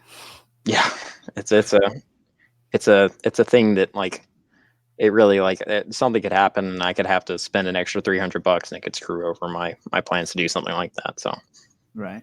But I mean, it's so great that I mean, obviously there's going to be no other time where you're able to do something like yeah, that. and that's how I look at it. Like, if I have a family one day and I have a kid, like, I can't just pack up and go to West Texas. So it's the kind of thing you got to do while you're, you know, 22 and trying to figure things out. So do it while you can. Absolutely. Little subject change a little bit, but do your views about collecting alterna out of the wild, do you feel that way about other snakes out of the wild? Is it specific to different ones? Yeah, I really do think that, like, if you're ever collecting something out of the wild, it's something that shouldn't be taken lightly. And there's a lot of things, like, if someone were to, and I have friends that disagree with collecting alterna, and I'm like, okay, that's fine. Like, it's okay to disagree about it. And I think I understand where they're coming from. And personally, I don't like it when people collect a million alterna, because it's like, you don't need 6 from that same locality. But when it comes to other species, I think I am a little stricter, because especially in the East Coast, where in West Texas, it's a small region, but it's a huge region. You have to think of it like that. Like, there's so much land out there that collecting Vast. alterna is And not going to untouched. impact. Untouched Yeah, and like- vast. It's not like, people are never going to decimate the alterna population by collecting them. But if you come to Georgia and you collect eastern king snakes from, you know, the small areas that they can actually occupy in urban Atlanta, then you could wipe out the entire population. Like, if someone came out here and started collecting eastern king snakes from my spots, I'd be pissed about it, because it's a very different thing. It's apples to oranges. You gotta, like, I think you have to, if you're collecting different species, you have to think intensely about the effects of what collecting that species is going to do. And I think, like, basically, if you're in an area that has a lot of habitat and it's not likely to change in the future, and you're doing it sparingly, then it's okay. But if you're doing it in an area where you're not supposed to be collecting in the first place, or it's a species that's it's rare, like, it's actually truly rare and it's not just secretive, or it's something that, you know, is coming from an area that's very small, like that's its only place, it's its only stronghold in this general area, you shouldn't collect from there, because you could wipe out the population. If you take a female, like, for instance, like, you could collapse the entire breeding population by taking a single female. Yeah.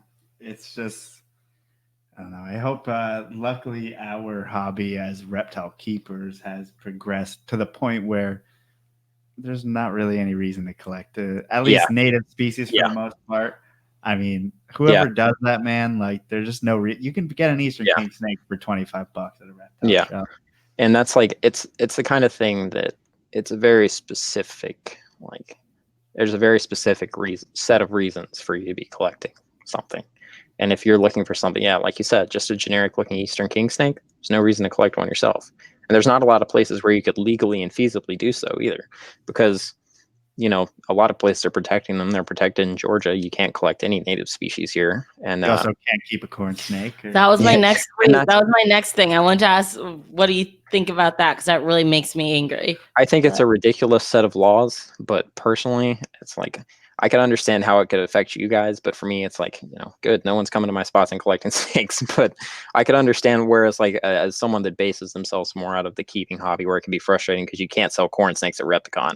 And I think that's a bit ridiculous. I think it should probably be reevaluated in one way or another, but I don't think it ever will be, because from what I understand, the people who put that law in place did so effectively to the point where it's going to be very hard to get it reversed. So gotcha. And anything that protects native wildlife, I don't really care about. I mean, like, it sucks that we can't sell in Georgia. It sucks that New Jersey, that's just over this little bridge here, we can't sell anything that doesn't have red eyes or something. But I mean, at the end of the day, that's not even, as far as I know, you can't even sell albino in Georgia. Yeah, you can't sell it. Yeah, I think that's a bit ridiculous. We have snakes that are so far from the wild type, and I was looking at some of your corn snakes on Instagram the other day. I was like, that's kind of ridiculous that these people couldn't sell these snakes in Georgia. Right. It's like, I understand you don't want anyone, catching them or whatever. I get that, but I don't know. This one kid who wants to keep a corn snake as a pet, I can't sell it to him. They're the easiest and best snake you could ever keep as a first pet. It's going to give that kid a good experience. Yeah. When instead he's going to have to get a cow king, and get bit by it. Exactly. Are interesting individuals. So, it's just a whole state. It's a whole, it's just like New Jersey's much smaller, so it doesn't affect me as much. It's also the most northern part of the range, and they're very rare there. And it's just in the pine barrens that they exist, in small pockets. Right, but Georgia's not like that. It's definitely the kind of thing that's like, it's a corn snake. Like, and I think the entire thing should be reevaluated. And I think if it's clearly not a wild type snake, then what's the point? Like, someone didn't collect that from Georgia. Or for things like corn snakes, just install some sort of license that people have to buy that's like $20, and then they can sell corn snakes. Right. Right. And the state could generate revenue to conserve the wild corn snakes. It's a simple solution to a dumb problem that's like, in the end, I don't think about it a lot because it doesn't really affect me. Like, there's been very few times when I was like, you know what, I want to keep something from my home state. But it's the kind of thing that also, when I think about people like you guys that could actually benefit from having that not be the case, it's like, that is kind of ridiculous. Yeah. I can't remember. Did we talk about licenses to collect in Texas? I think we touched on it, but I might have changed the subject because I went off on a tangent. But it's a pretty easy licensing system. You just, if anyone's watching this and wants to go to West Texas and be able to collect, you have to buy, if you're not a resident of Texas, you have to buy an out-of-state hunting license with a reptile and amphibian stamp, and it's going to be about $60, I think, for a week, which is it's not terrible, it's not outrageous. And you can get them at Walmart. You can get them at sporting goods stores. No one's going to know what you're talking about, but just talk them through and make sure that you get the out-of-state 5-day non-resident license, general hunting license, non-game, and a reptile and amphibian stamp. And you'll be good. So do you have to go get it done every 5 days since you're not a resident? No, you can buy annual licenses too. So, but if you're just coming for a week for like a trip, but if you're going to spend the whole summer out there, just buy an annual license. It's like twice the price or something. So, and that goes for anyone who's interested in pretty much any state. You got to know exactly what permit you need, or else the Walmart people don't. Yeah, they never do. And I actually had a buddy that almost got in trouble in Texas because the Walmart people sold him the wrong license. So, I mean, it's not. I don't understand why the software is so complicated that it's not as simple as clicking, non-resident, non-game hunting license and reptile and amphibian stamp. But also, Walmart just feels like not the place to do it. I don't know. I do it at a sporting goods store, maybe. Right. I was about to say, like in Texas, I feel like you got Bass Pro or like what is it, Cabela's. I feel like those people probably know a little bit more than the Walmart people. And if you're coming to West Texas, there's I don't think you can get them at the gas station, but there's like a hardware store in Alpine that you can buy them from, I think. And I think people probably come in there all the time and they know what they're doing. So it's better than, stopping at a random Walmart in Dallas on your way out that probably never even heard of a snake hunter. So exactly. Yeah. Well, in PA, I needed to get a fishing license in order to get a rattlesnake stamp in order to take pictures of timbers. So. Really? Wow. And it was $120. It wasn't Jesus. And it was only for a couple of days, right? Yeah, it was 3 days. 3 days, $120.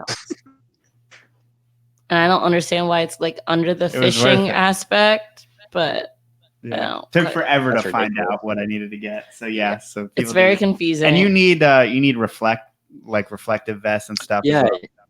Yeah, you have to wear. I want to say it's. Don't quote me on this again. You can look it up. I think it's 144 square inches of reflective material.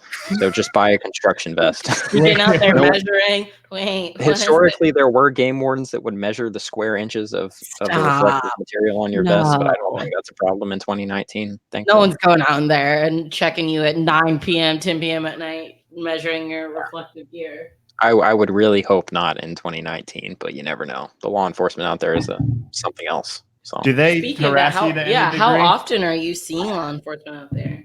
It depends on the year. This year wasn't bad, but in 2018 it was daily. Or 2017 it was daily. We got cited for something that we couldn't fight in court that was actually not illegal. There's if you go to court out there, you're screwed. The courts out there are completely backwards. I can only imagine. Just give us money. You're a visitor. You have to pay a $500 court fee to even challenge your ticket in Presidio County, and if you lose, you don't get that back. It's literally a kangaroo court. It's completely illegal, but I don't have the time or energy to fight that.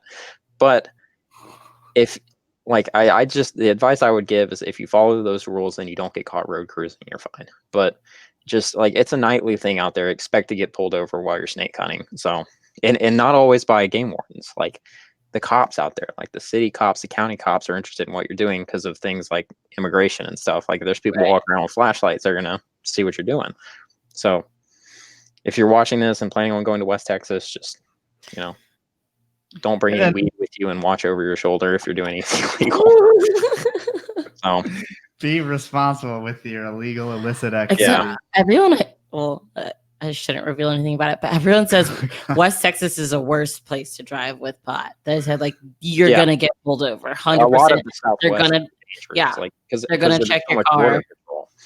And I wouldn't know anything about that, but there's a lot of you can't there's so much enforcement out there that you can't.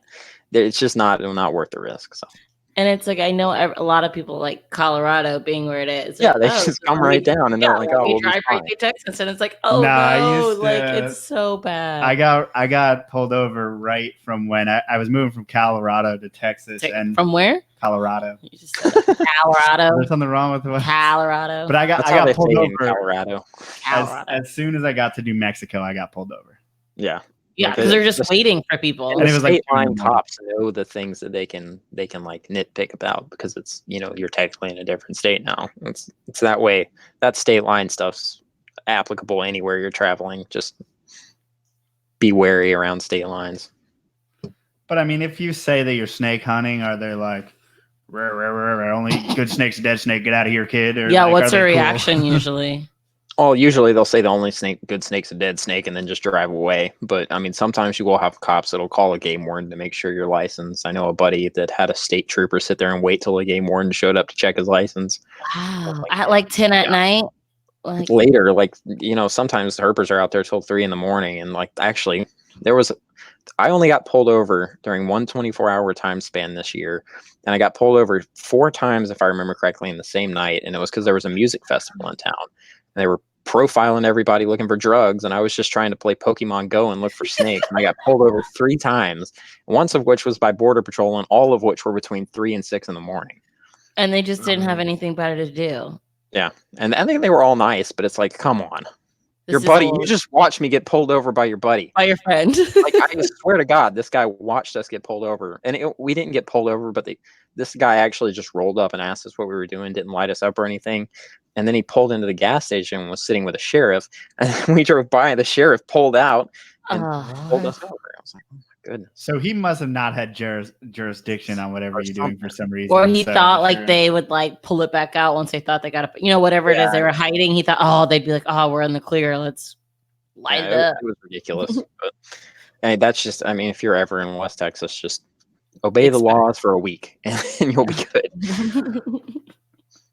And you can go back to your debauchery as soon as you leave Brewster County. But that's your nonverbal warning from someone who's not a cop. Be careful in West Texas.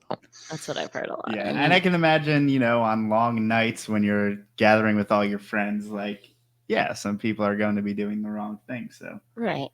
I mean, yeah, and you've always got that one guy in the group who says he doesn't have anything on him, and then he does. So don't bring that guy to West Texas. And then you all get in trouble. Yeah, you'll all go to jail if the wrong person puts you over or get detained by Border Patrol, and that's not cool.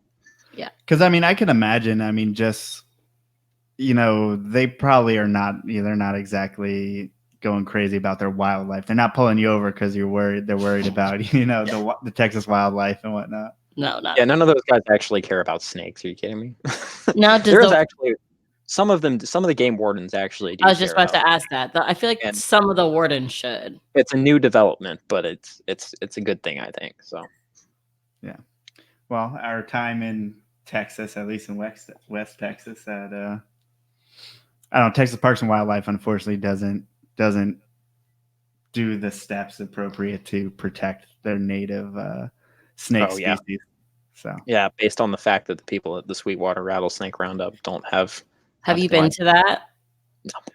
I make it a point to not even stop and buy gas in Sweetwater, even though it's on the way. So, and I would encourage anyone watching to do the same. We've talked about it a lot on here, but I don't think I'll ever go to anything like that. Like, it's different than anything I've ever done in my life, and I've done a lot of weird stuff, but that was just that's an interesting piece of culture that you didn't think would be in the United States. Oh, I knew it existed. I just never thought me, this person sitting here, you were stuck out a little, I'm sure. I stuck out a lot. Being us together stuck out. I feel like I was asking. Yeah, it's because we're not Texans, right? Yeah, that's why we stuck out. Because we're not Texans. Exactly. But thankfully there was no trouble. I probably look like a deer in headlights the whole time. They were nice. I know, but my eyes were just like, oh wait, you guys do this? Wait, you do that? Wait, that's a head. You're doing this. That's a bucket of heads. Oh God, blood! Like it just kept going higher and higher. Yeah, it's a whole series of topics that just like you could go into all night about. It's ridiculous. It says a lot about our society and the state of Texas that's the only place that still has a roundup of that scale that hasn't been converted into conservation based. Yeah. And I was lucky enough to go to a PA roundup, and it was awesome. Much tamer. Yeah. And we've got our local roundup in Georgia has been converted to non-kill, where the Oriental Society is there and teaching people about conservation. Is that the one that you have out there? Wait, tell us about it. Yeah. I didn't know there was I've never been, but I know that it's pretty much 100%. I know, and it's always during my spring break, so I'm always traveling or herping or something. But it's it's in March and they have it, so I encourage you to go if you're in Georgia in March. And it's got it's just an education festival now. The Claxton Rattlesnake Appreciation Festival or something is what they call it. And people from Oriental Society and all that will be there, and you can talk to them and see their snakes. And looks like a pretty cool gig. Yeah, I think we just need to support all the non-kill roundups and stuff like that. That's the best thing you can do is support the non-kill, and we have proof to say this is a successful event. Right, it can be done. This way. But from what I understand, the Claxton Roundup's doing better since it converted to no-kill. It's also like, what is their goal? I don't think the Sweetwater, their goal isn't to educate people. I don't think it is. They don't have a goal. Make money for the town. Their goal is to have a Sweetwater queen or princess and to have her do her little pageant like all small Texas, Louisiana towns do. But it's the only time they ever have anyone come into their town and spend money, though. It's a big part of their economy, which is why it's so tough. And the thing about that, I'm calling BS on their claim that it actually impacts their economy because they're off of I-20 in oil country. literally, like, so many people stop there for gas, so many people stop there for snacks, so many people stop there to eat, and they're an oil country. Like, that town is like, they have no reason. There's no way that a little rattlesnake festival is generating that much for their economy. There's no way. Like, it's unbelievable to me. I feel like a lot of the people who were there were like from there. I mean, Yeah, they are. They seem like they're from, it's like they seem like they're from there or the surrounding areas.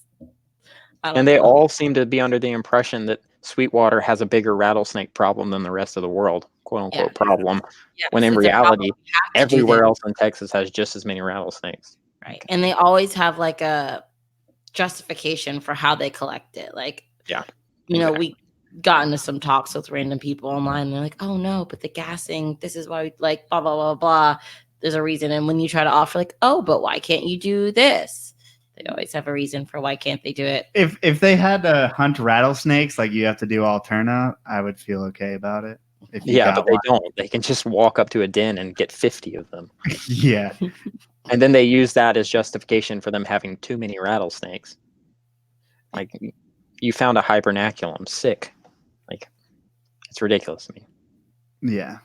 But I don't know. It's depressing, man. Not gonna do anything. Especially that they can use gasoline to I think they tried to make that illegal. Maybe I heard something about that. Like Texas Parks and Wildlife, they literally someone voted on it or did something, and then there's just too many lobbyists for the people of Sweetwater and the JCs and stuff that it got turned down.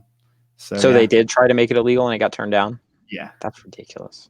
Absolutely ridiculous. So then it's like, wait, so what is Texas Parks and Wildlife or whatever the hell they're called doing for their natural? I guess there's something else that's higher up on their list. I don't know what it is. Money. Money. The rich people in Sweetwater that are oil barons and have millions of dollars at their expense that they can use to contribute and pay their paychecks. But that's how it goes. Texas Parks and Wildlife does do good conservation. They just turn a blind eye to that, and that's ridiculous. Like, it's not. There are people in Texas Parks and Wildlife that have done a lot to get rid of that. I know several of them personally, and I know people that have worked very hard, but it's the kind of thing that has quite literally ended their career because it's such a controversial issue. It's like, it's not even worth and someone who's in a high up in Texas Parks and Wildlife, it's not worth them sticking their neck out at this point, which is unfortunate. But it's like, the people that can stop the Texas rattlesnake roundups are like the people of Texas. It comes down to that. Like, don't go there, don't support it. It's just like, that's the easiest thing you can do.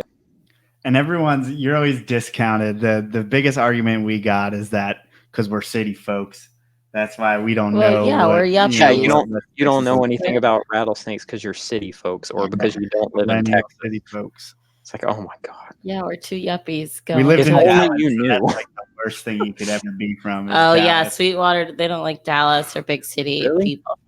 Well, Dallas is city. like LA to them. They're like, yeah, the people there are soft. I hope no one's watching from Sweetwater.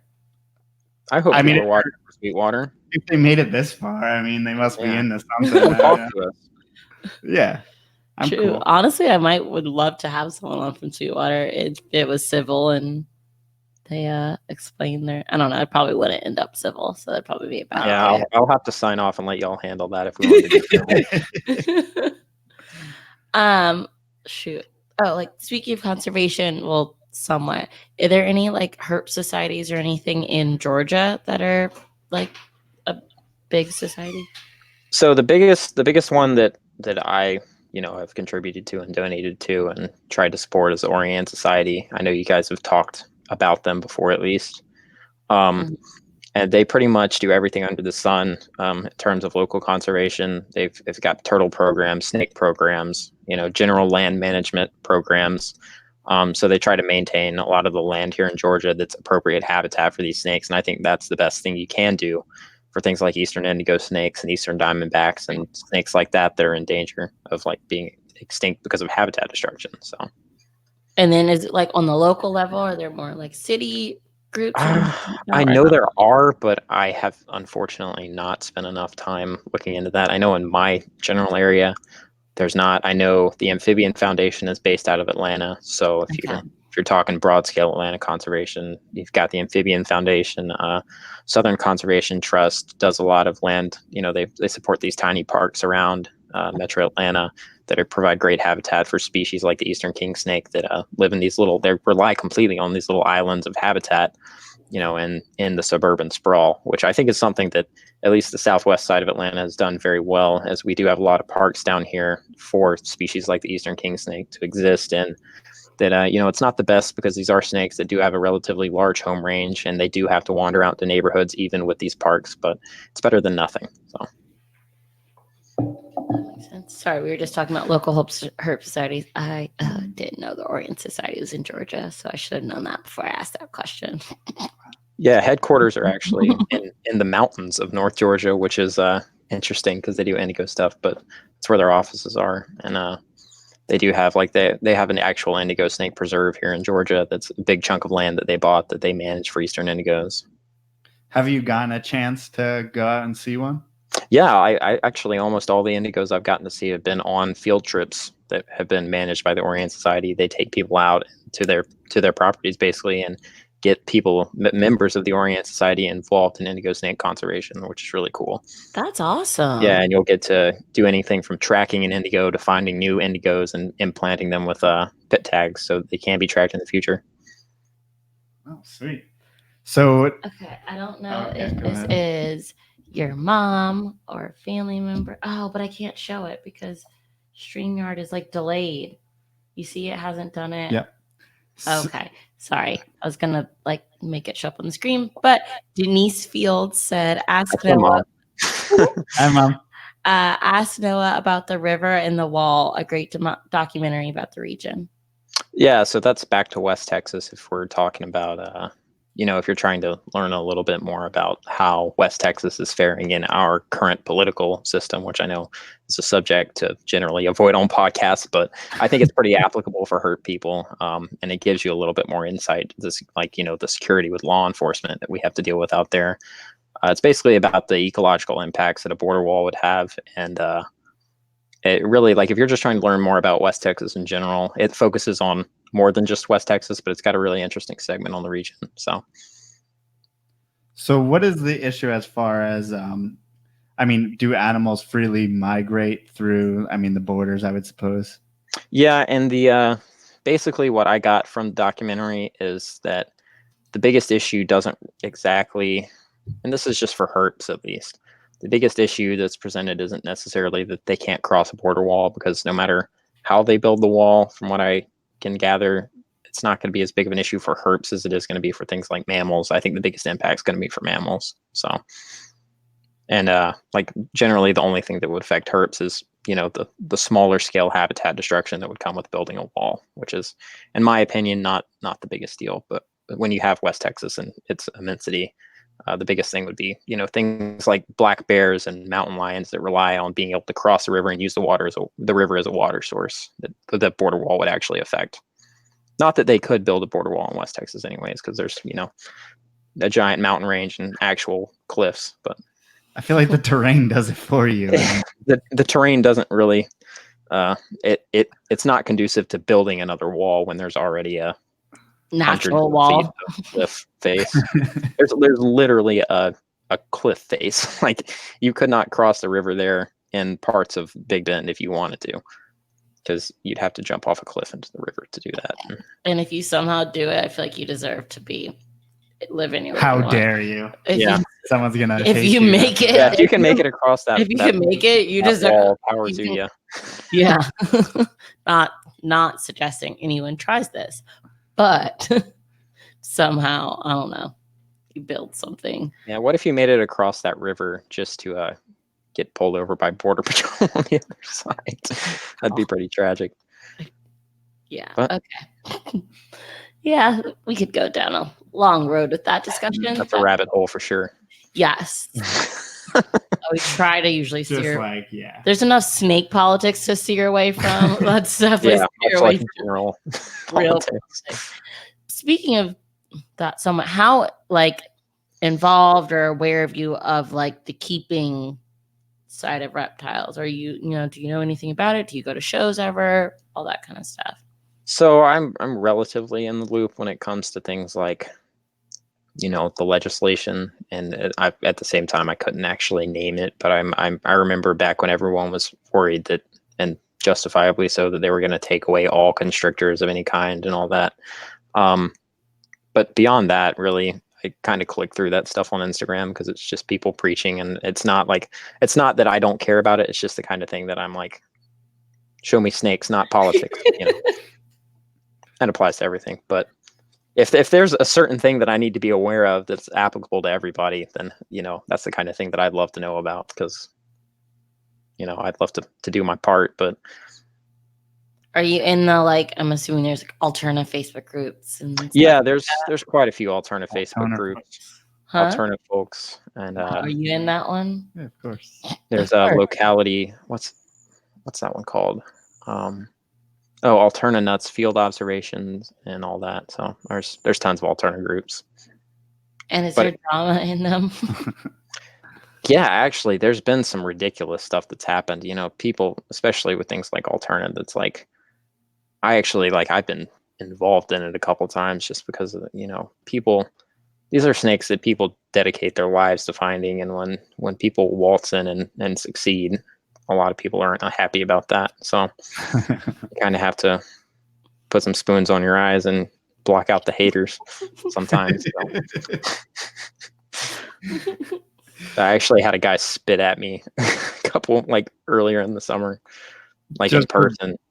Being at this cut, or was it from something from the internet? No, it was some guy that he's an internet personality, like on a low scale, but I don't know him. I had no idea who he was until it happened. But this was like, so there's there's alterna drama in and of itself, if that's what you're referring to, like what you were trying to ask about more so. But generally, when you're looking for alterna and you pull up to a cut you want to herp and someone's there, you bugger off and leave them alone and let them have the cut, because first come, first serve. And I was at this cut. It was one that I frequent all the time, and this guy pulls up and just gets out and starts walking the cut. And he was with, I guess, his wife, and I rather politely confronted him at first. I was like, "Dude, what's up? Hey, I'm here." Yeah, like he didn't, and it would have been a completely different thing if he'd stopped and been like, "Hey, do you mind if I walk this cut with you?" I would have. The night that I found an alterna on that cut, I let someone walk the cut with me, and I still found the snake. So I'm kind of the belief that, you know, if you're meant to find one, you're going to find it, whether or not someone's there or not. So I was like, you know, I would have been like, yeah, but I mean, this guy just hopped on and pretended I wasn't there. And like, when I tried to talk to him, he literally like tried to outpace me, and I caught up, and I was like, dude. What? And I was so polite about it at first. And then he started getting snappy with me and started talking about, like, he said something along the lines of, take your East Coast bullshit back to Georgia or something. When I told him where I was from, I was like, this is not East Coast bullshit. This is you. God, it was so ridiculous. And then when he drove by, like he was driving away, he spit out his window at me. So, I mean, that guy's since been kind of put on blast on the internet for that whole thing. But that's just that's an example of what I'm talking about. When you're out there at 12 a.m., where you're from goes out the way. Like, you know, whatever. You are clearly dedicated. You're both out there, right? Snake, like, man. You can just be like from Manhattan, New York, and you're out there like, okay, you're fine. And the craziest thing about this entire thing was this guy lied and told me he lived there his whole life or something, or like 10 years or something.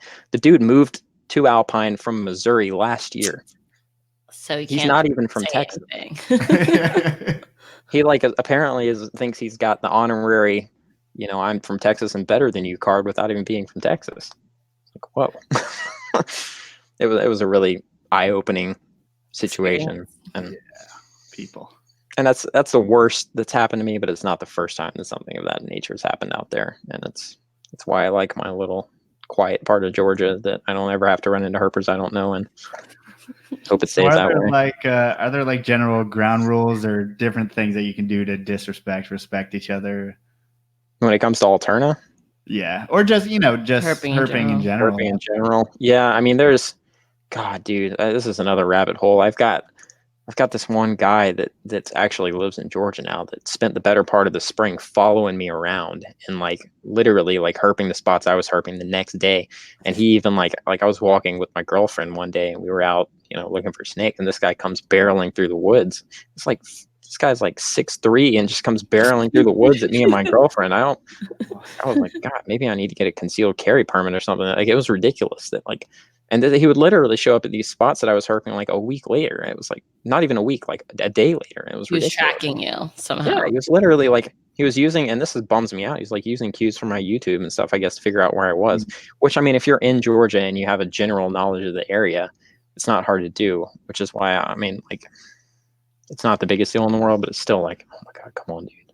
Is that a thing that do you actively try to not get landmarks in pictures? Yeah. I do what I can to not. In West Texas, it's one thing because everyone knows everything to a degree out there. Things that people don't know about, I don't even broach the subject on in West Texas. But out here, it's the kind of thing that, you know, if someone watched my videos and had a general knowledge of the area and got like the smallest hint from like a word of mouth hint, then they could figure it out easily.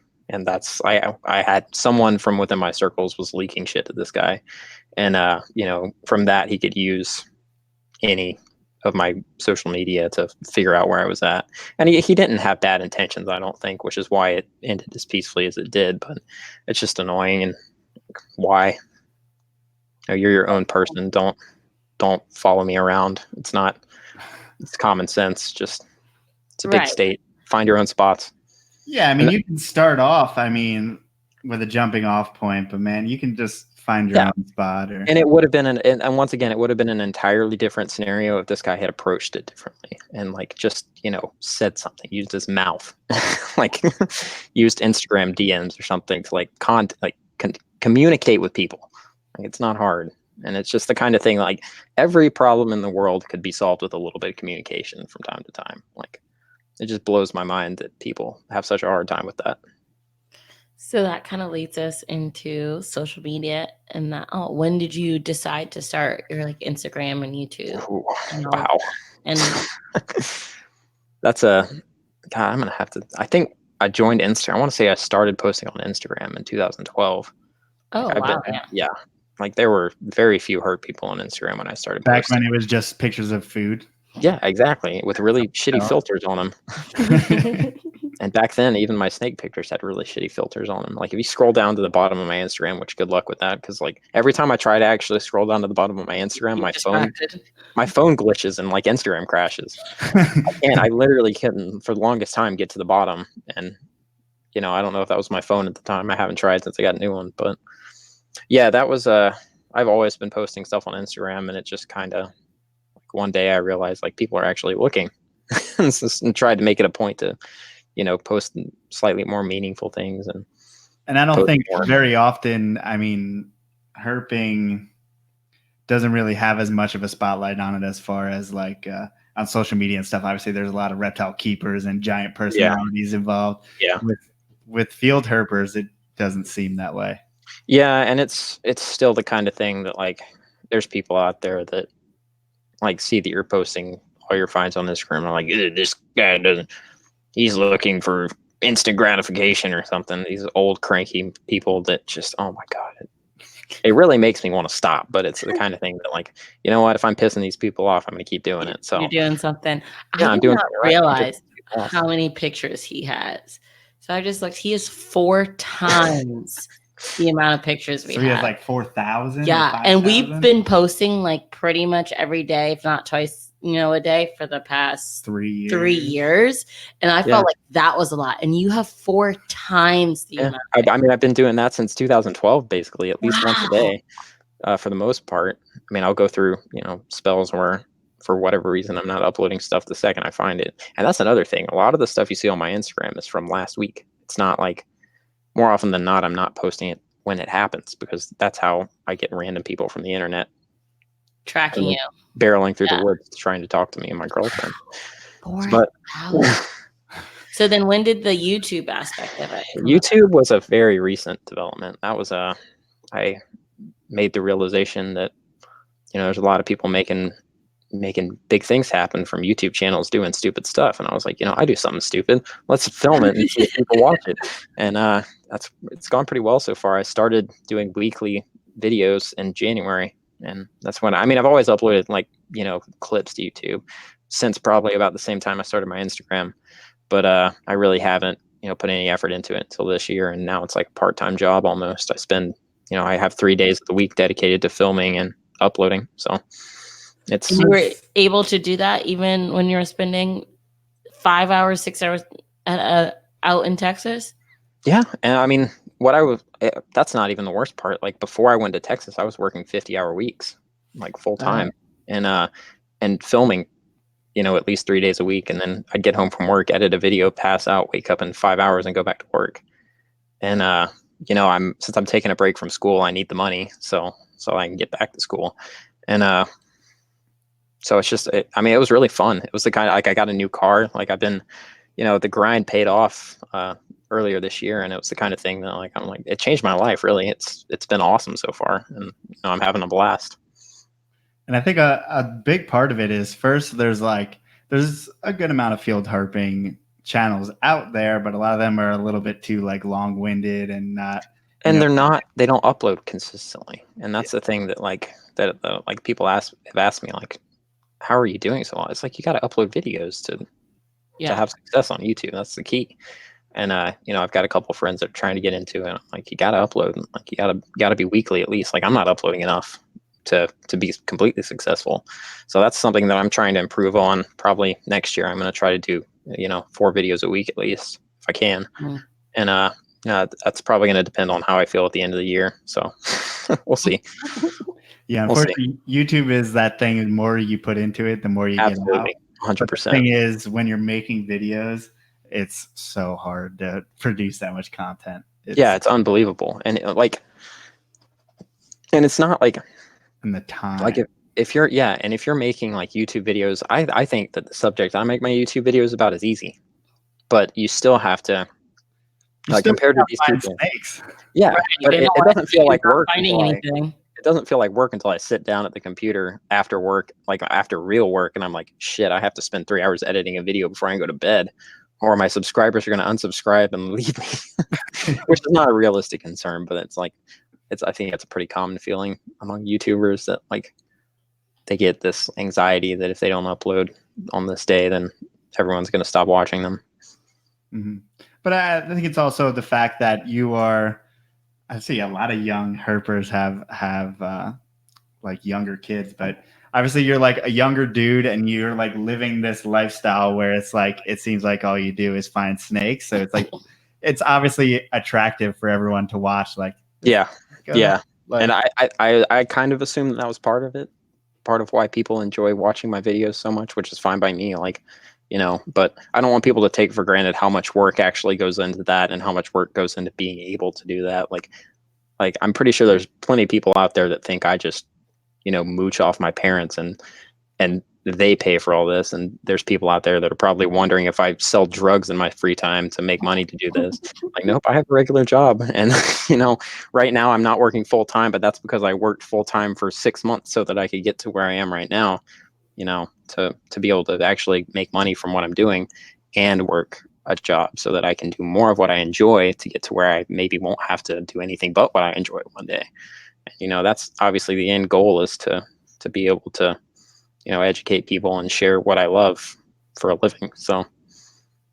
Yeah. And I think it's lost upon people what goes into it, but also it's like, they're not willing to do the things that you're willing to do or make the sacrifice that they're not willing to sleep outside in Texas, during that. And I can't expect people to, like, you can't expect people to be willing. And I also have this, like, a lot of people don't have what I have when it comes to support. Like, my family does support me. My girlfriend supports me. Everyone around me supports me. And I know that's hard for a lot of people that don't, they didn't grow up with parents who caught snakes and brought them home to show their kid. And like, just getting them to let them have a pet snake's hard when you're a teenager. So I completely understand that there's people out there that this is like, it fascinates them because they can't do that. And, I wish everybody could, because it's awesome. So. I don't know if I'd support you going out to West Texas for 2 months plus. No, you would hate me. Yeah. I'm not that girlfriend. Well, obviously I would need like not a snake collection. Yeah, true. Also, I'd be taking care of the 100+ snakes we have. That's what's nice about having a small collection. And I only recently actually got a pet that's not a snake. So I have one responsibility in my life, and it's not aside from taking care of myself, and that's trying my best to take care of my girlfriend too, and everything else is just, you know, it's peachy. So I don't have to worry about a kid, thankfully. And like, I think that's what a lot of people like when they're my age, they're like, you know, I got to settle down and have a family and have a kid. And then they realize that, wait, I can't go on 2-month-long herping expeditions anymore. I have a kid. And it's like, or they adopt a dog when they're in college, and you can't leave a dog like you can a cat. So there's so much that goes into, you know, being able to actually have free time and be able to travel. Yeah. And honestly, like, I'm sure there's plenty of 18-year-old kids like listening to this or watching this, and it's hard to say to do that, but I think like you have to, man. Don't grow up too fast. Don't settle down. Yep. And I'm not wherever the hell you want to. Like, all I'm saying is don't have a kid till you're ready. That's like the most important piece of advice I can most have. people mess up the step in between the whole, you know, it doesn't happen on purpose most of the time. Yeah, exactly. That's true. But Very thankful for that. I agree. Like I wouldn't advise people to follow in my footsteps at all. But I mean, I will say, do things while you can. Like there's going to be a time in your life when you can't, you know, take a month out of your life and sleep in the desert. But while you can, do it. Why not? Absolutely. And that even goes for, I mean, when you're accumulating a collection of snakes, you got to realize that. Yeah, take into consideration that those snakes, like, there's not, I mean, like, I have people that would take care of my snakes for me, but not everyone does. Like, it's the kind of, like, if I had a larger collection, I could probably get by, but I mean, I'm not planning on having a collection that I can't, you know, manage myself. Like, actually, this summer, like, the snakes that I did have, I actually took with me. Like, the few snakes I had, I took with me to Texas and kept them out there and then brought them back. So that was an adventure, because I had, you know, a couple of big ass tanks in my car driving across the country, and God, it was wacky. That was his life. How many did we bring up here? I don't know, probably in the 30s or so. In the 30s, he drove from Dallas to Philly. I remember hearing about that in one of your other podcasts. That blew my mind that you had all these snakes. Did you have them in a trailer or? No, they're just in the back of the car. We just put them in pillowcases. Yeah, that's what I should have done in hindsight, and just kept them in smaller cages while I was in Texas. But I'm dumb and didn't think about that. So I just brought like a 40-gallon tank and 2 10-gallons with me. Well, keep in mind, why I learned how to do it a certain way is because I've moved multiple times and I've done it the wrong way. So one year I was going from New York to Colorado. It was about like 30 hours, and it was in the winter. I needed to keep everything warm. And I had it on a thermostat in my car, like this weird adapter that allowed me to plug in a thermostat. I don't know how you didn't kill your battery going, but so it ended up I had like 8 snakes of different species in a bin, and all of a sudden there was a Louisiana pine snake that was out right next to my python that was out, and it was a whole Jesus. You learn how to, like, security is a big deal, and you learn things sometimes by doing it the wrong way. And none got out on the move up here, right? No. Well, once we got into the house, True, but none got out in the drive. No. Gotcha. I thought we were about to have a revelation of something that got out on the drive, and she didn't know about it yet.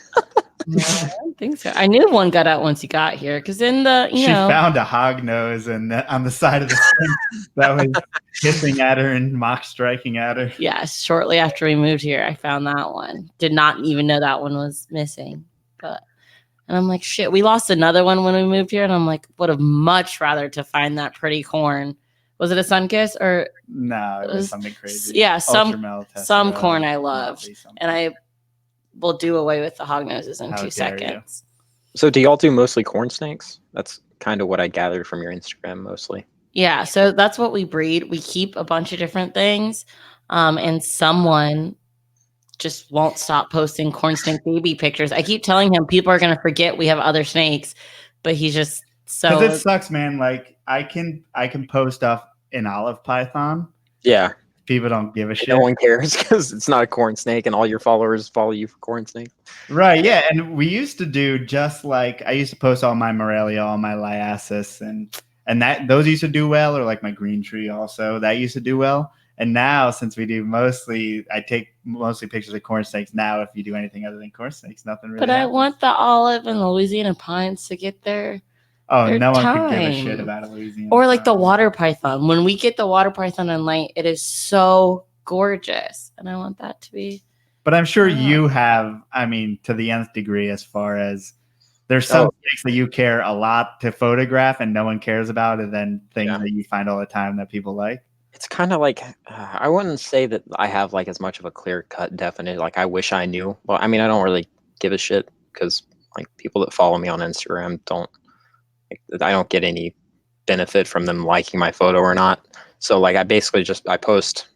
It kind of bums me out that I can't get more of my followers engaged in like, you know, the ecology aspect of it. Like no one really cares that this rattlesnake's like, it's kind of weird that like there's a pile of baby rattlesnakes here and its mother's watching them from beneath the rock, and like no one really cares about that. But the second you post a picture of like a you know, like people really like alterna, I guess, so it's not as applicable for like my favorite things. Like I have noticed a general trend that like if I post something and I'm really excited about it, the people tend to get excited about that with me, which is cool. But I think the biggest instance of this, I think, like that I've noticed is like when I post landscape pictures or pictures of birds or anything that's not a snake, it's like people are like, ugh, please. What are you doing? Why? Yeah, exactly. And like, God forbid I post anything about my personal life, you know? Really? See, I thought they'd be interested in that. There's a certain class of them that are, but like I try not to put that out there anyways, because it's not the kind of thing that's like, it's not for them, you know? So it's not like my platform is not to share my personal life, it's to share snakes. So I don't do that a lot, but I feel like if I did, people would be like, ugh. I know it's weird because I want to. Sorry, I like the gopher snake picture. Oh yeah. Yeah, like anything with like symmetry and good colors like that is what people like freak out about. Like my best pictures on Instagram get the most likes, or generally things like that. And like close-up headshots of venomous snakes do well, which is weird. People like in-hand shots too. I feel like that's what a lot of people like know me for. Oh, they're the guy with the handful of snakes. Stuff like that. The little babies. Yeah, that one did well too, and I really like it makes me happy that stuff like that does well. And you know, people like, it seems like people, like I said, people seem to be excited for things I'm excited about. So if I indicate, those must be freshly laid babies. Yeah, dude, they're newly born copperheads. Like they hadn't even shed yet. That's their first shed right there. Yep, first shed. And there's a picture of some timber rattlesnakes from that same day that had just been born. They still had birthing slime on them. Wow, lucky timing. And that's the kind of thing that's the most fun for me. Like as far as seeing like natural behavior and stuff like that. And they lay that late in the season in Georgia? Yeah, from what I understand, I think they have a pretty complex breeding season.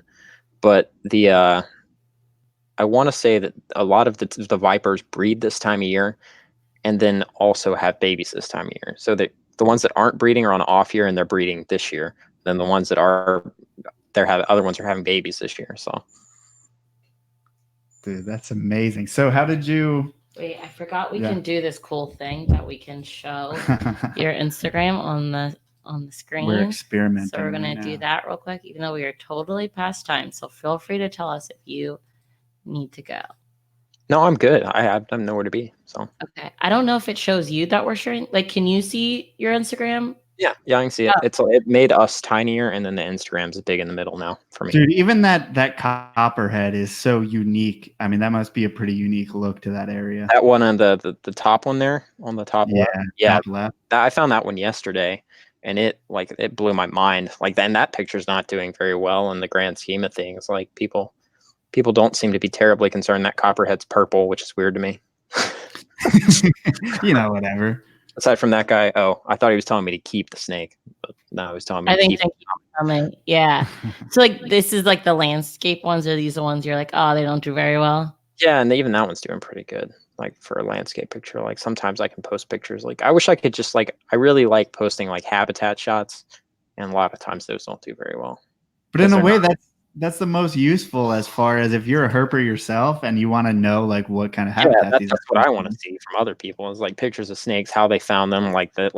Like, and that's the biggest inspiration for my photography is like, posting and sharing with other herpers, like how freaking cool it is to see a pile of baby rattlesnakes, that they're sitting there piled up. And I didn't do that. That's how I found them. And that's like when I first saw pictures like that, it blew my mind and I wanted to take some myself. So How close are you?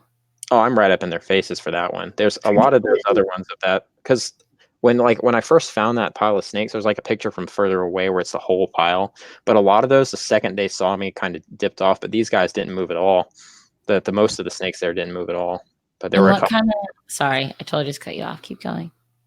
What, now I forgot what I was saying. Sorry. You were talking about them not moving. Oh yeah. Most of them didn't move at all, but then a couple popped off the top and went back under the rock with mom. I was going to ask you what camera are you using? I actually just got a new camera. A lot of these cell phone shots are on my iPhone. What is this? 10, I guess. 10, the new one. But, and then my other pictures, I just got a new camera too. So these are all like that one's on my Sony A6000. And a lot of my older camera photos are from my Canon T5i, if anyone's interested in that too. Oh, Joe knows cameras. That's why I asked. And do you use that as your YouTube camera as well?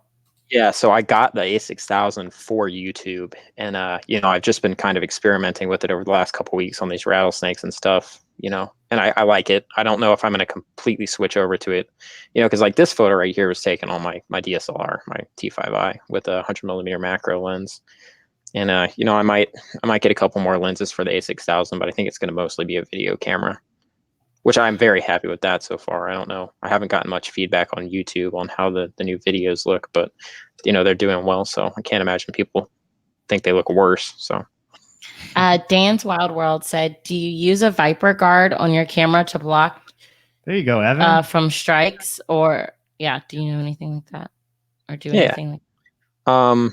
So I've never used a Viper guard of any sort. I'm just very careful.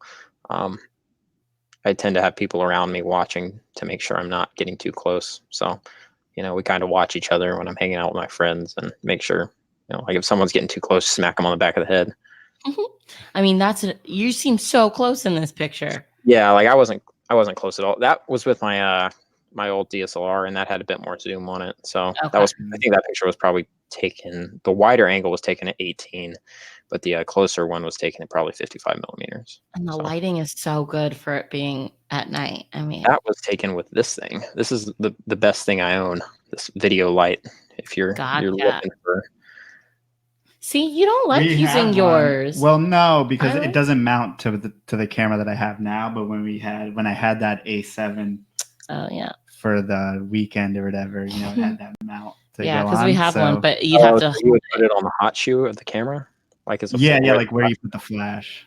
Yeah, I keep mine on a little Gorilla Pod, so if I'm ever shooting something, I can just stand the Gorilla Pod up. See, we used to have it on our tripod for pictures. Right, and why do we? But then, it's just I just got the cheapest one, and it doesn't work very well, and the batteries go. And you have to, the batteries die so fast. I think this one's actually my buddy gave me this one, so I don't know how much it was, but I think it's one of the more expensive ones. Oh, but it works. Like we went to go looking for bats, and you could see bats, even though the bats never came. Let's not talk about that night. I've been running this video light the whole podcast, and it hasn't dropped a single %. So, yeah, that's amazing. I'm running it on 10% power, but I mean, this is still enough to light a snake in a picture. Like it's enough to blow out the camera. Very bright. So it's not even pointing at me. It's sitting down, facing up. This is it pointing at me. Wow. Like, it's real bright. It seems like half your pictures are night, half in daytime. Would you say that's true? Yeah, I'd say I probably usually shoot I much prefer herping during the daytime and filming during the daytime. It's much more just enjoyable for me because I don't have to worry about that entire aspect, the lighting aspect. I honestly think that's like my favorite. Is it alterna story time? Yeah, so I'm reading the caption right now. So are these all from different places? No, those are the ones I found this year. So 4 of those are from the same exact cut, which is dumb. but it's cool at the I same wish time. I could like guess, but I'm Yeah. sure my You guess. could probably throw a pretty accurate Okay, guess. well the bottom two, right? If I don't know, to me in my head they have the same. Obviously, their color is different, These but they're guys. They did come from very close together, but see, they no, right, not left, babe. Right, bottom right. These are like black gap animals. those are Davis Mountains animals. I tried. There you go. And then I don't know what else I would guess. It's similar. So 2 of those are Davis Mountains, and the rest are Sanderson. But of the Sandersons, 4 came from the same cut, and 2 came from the same cut, or the same general area. So. And a lot of people, you're saying people who are super into alterna can tell, like, oh, that cut. So none of those snakes pictured are terribly distinctive of any one area besides Sanderson. The snakes on the bottom right actually are more distinctive of a certain area to me. Like I could tell you where those 2 bottom right snakes came from had I not found them, but I probably couldn't tell you anything more specific than Sanderson about the others. Yeah, the bottom right to me stand out more than. So that the bottom right, the far bottom right snake is from Mooskie's Canyon, and that's a really like, it's a pretty well known spot, and it's notorious for producing really nice alterna. And I think that bottom right snake's probably a pretty textbook example of a Mooskie's Canyon alterna, and the one above it's from the Davis Mountain State Park. Cool. So, and then the top left. I mean, how does Blair's phase work? And do you know why exactly they call it that, or do those qualify? So there was a guy, a scientist, from what I understand, that was named Blair, and there's a lot of snake stuff named after him. I don't know the details of why. I just know they used to be considered a full species. Like Blair's phase used to be Lamprepeltis alterna blairii, and all those other snakes that aren't Blair's would be considered Lamprepeltis alterna. So. And is that just like based off of, I mean, at the time it was just phenotypically? Yeah, at the time no one had actually made a blairii in an alterna phase or had babies from 2 blairii that made an alterna phase. So they just kind of, the taxonomy of the day was outdated. So. Right. Ooh, what's that? Coach Rip? Prayer. No, oh, look at that. Oh, shit. How far into it did you notice that one? That guy that's actually in one of my YouTube videos, the footage of that. It was really cool because we stopped for the rattlesnake in the road, and then I saw in the headlights that coach whip was sleeping in a tree just off the side. Huh. I was gonna say, they're not typically nocturnal, are they? No, it was sleeping. So that's, if you see one at night. Actually, I have found one on the road at night, but it was a baby. I think generally when you see them at night, they're babies that are just dumb. They just don't know what they're doing. Hey, look, Greg commented. Yeah, here's like an ugly Baird's rat. Our friend Greg commented, who loves Bairds. That's what I was pointing at. You're not. Is that dirty Greg? Yeah, he's speaking of Greg, I was talking to Dead Snake Greg. He was saying that y'all are gonna have him on tomorrow or next week maybe. But he's a good buddy of mine. I think he's on the 16th. We're gonna have him on. Yes. September 16th. He's awesome though. So cool. Ooh, we're going that one's pretty. Going out turtling tomorrow. Turtling. Do you go frogging? I wouldn't say I go frogging as much as I go turtling. Frogs are kind of just bycatch. But don't get me wrong, I love me some good frogs. I was about to say, do you eat them? No. What? No, I'm not opposed to it though, especially since people mostly eat bullfrogs, which are a nationwide pest in a lot of places because they're invasive. But oh, that's cool. What is that? That's a blind snake. I like that one. It's so shiny. He's only about that long though, so. Oh, wait. You would eat the worm like. Oh, and it's really small. Yeah, real small. That one's actually a little bigger than that, if I remember correctly. But then I wouldn't like it. I don't like the wormy ones, but it's just, and I don't like its head. Actually, the more I look at it, it is wormy, but I like its color. That's the definition of wormy. I hate the wormy ones, like a lot of the what are the ones, the boas, the Kenyan sand boas. Hate them. Rubber boas. Rubber boas are the worst. I want to see a rubber boa in the wild though. Their heads are so wormy. Have Those you made it eyes. To California? I have not. That's one of my big things on my hit list. Is next year I really want to do the Midwest. Aside from like my normal stuff I do, I want to do the Midwest, like Kansas and all that for milk snakes. I want to do California in the springtime. That's not to say that's going to happen, but that's what I want to do. So, well, it just depends on how everything else is going. So, what's your like dream herp spot? My dream herp spot, South Africa or Australia, one of the two. Ooh, what would you be looking for in South Africa? Ring calls. Those are my big thing out there, and it's just like the array of herps they have out there. Like they have all the dwarf mountain adders and things, and Cape cobras that are neon yellow. Like there's just so much. It's one of those places, like along with Australia and Japan. Honestly, Japan's up there for me. Mostly it's just a tourist, but they have a lot of cool herps there too. Like pretty much they don't have a lot of herps, but what they do have is really cool. So, well I love watching. Someone brought it up in the comments. Lou B. Oh yeah, Lou. I fucking love Lou, dude. He's so cool. That guy's videos are incredible. That honestly, I don't want to say that like he got me into YouTubing herps, but like it was one of the things that like was like, this guy's videos are actually fun to watch, and I'm like I he's think like the first guy that made a watchable herping video. I swear. Yeah, like it's and like not to like downplay anyone else's herping videos, but Lou like he uploads a lot, which is awesome. So it's not like he's like at least weekly or so. So you get a lot of Lou Boyer for your buck, and you also like he's just like he captures the whole herping experience really well, I think. And the fact that he does like he was like the first person to do like vlog style herping videos that like are like that I thought were really good, and that's like the kind of thing that to me was really cool, that it was like he mixed vlogging with herping, and he has a fun personality. He's just a fun guy to watch all around. Yeah. So have you had him on yet? Have you talked about having him on? I did. I bet he would be a good guest. We should get Have you reached out? You haven't reached out yet? No, I haven't. We should get him on. Which is weird. I don't know why I haven't. But it's like he's the one who first shed light as far as like on Japan in particular. Like I was like, I didn't realize that. He had a big part of like of my fascination with it too. Like the fact that like I would have never known that you can go throw 10 out in a grassy field in Japan too and find snake. Like that's so crazy to me. And they're honestly very comparable sometimes to our species. And yeah, those forest rat snakes or whatever look just like mole king snakes. Like they're the same snake. That's just like, it's so cool to me. And they live in the same habitat. It's like this little field. And then they've got like these little cottonmouth looking vipers, the mamushis. It's really cool. Yeah, and they have fun names like Mamushi. Mamushi, yeah, exactly. Well, if you ever end up in South Africa, we know someone we could hook you up with. Like a herp person? Yeah. Yeah. Sweet. That'd be awesome. He's like he's a student here. He just got he's a student. biology, you should look him up. His name is Theo Bushcow. I actually follow him. Is he Bush under cap? Instagram? Pretty sure I follow him. Yeah, we had him on the podcast a couple weeks ago. Weeks ago. I'll have to check that one out.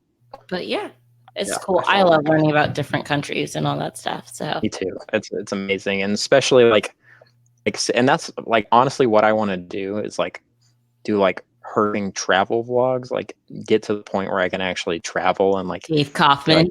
Be like Dave. We all want to be like Dave. Yeah, exactly. And like be able to like, focus on like, this is how people herp in Japan and stuff like that.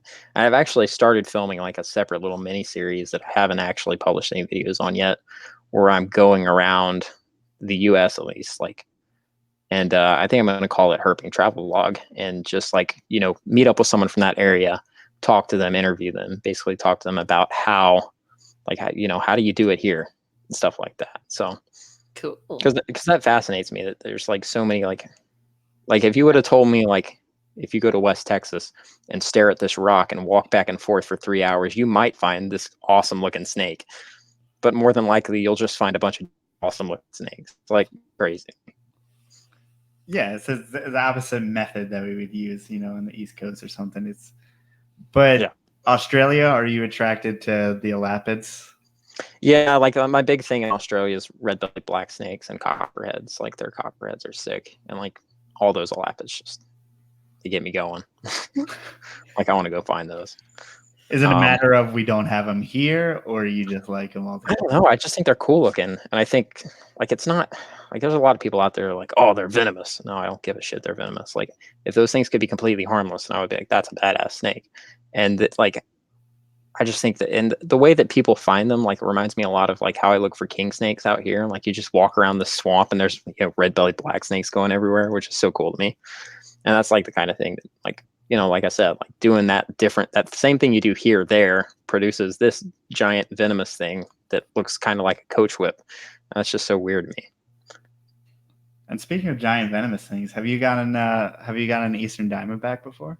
Yeah, I've seen a fair number of them. They're not, a lot of people freak out about them, but I kind of took them for granted, growing up here. Even though I haven't seen a lot of them, but I've seen, probably 20 of them over the years, and I like them. I've never found a monster though. I'd love to see a monster. The biggest rattlesnake I've ever seen was actually a Western Diamondback, which is kind of shameful. Like, shame on Eastern Diamondbacks. No, they got outdone by their Western cousin that's smaller. Come on. But I mean, to be fair, the Eastern Diamondbacks have to deal with so much more, encroachment and of their habitat and stuff out here than the Westerns do. And I think that's probably the sad explanation for why I've never seen a big Eastern Diamondback. So, yeah. Wow, we are way past our 20 minutes. We're 20 minutes past our 2 hours. But our final question always is, if someone wanted to reach out to you, what's the best way to get in touch with you?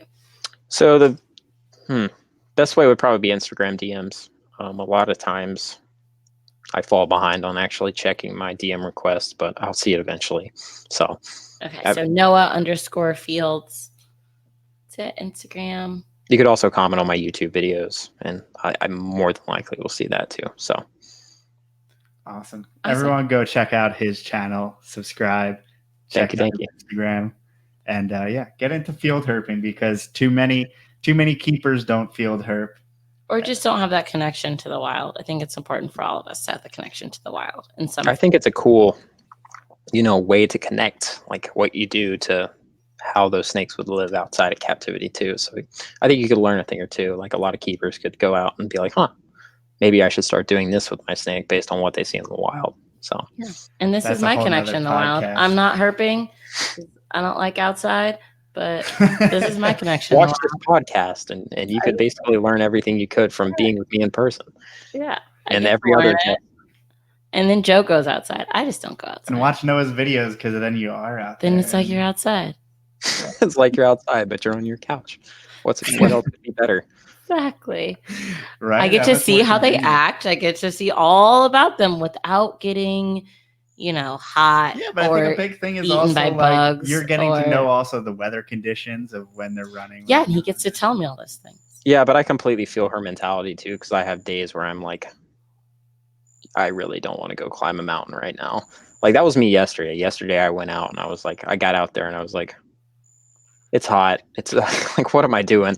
But then I ended up having a good day. But that's how it goes sometimes. Some days I just wish I could watch someone else do it, and I can, thanks to channels like Lou B123 or 747, not 123. Is it 123 747? I don't remember. Anyways, Lou Boyer. Oh no, yeah, I just put I it in. I think it's Lou B 747 because he's a pilot. That would make sense. Gotcha.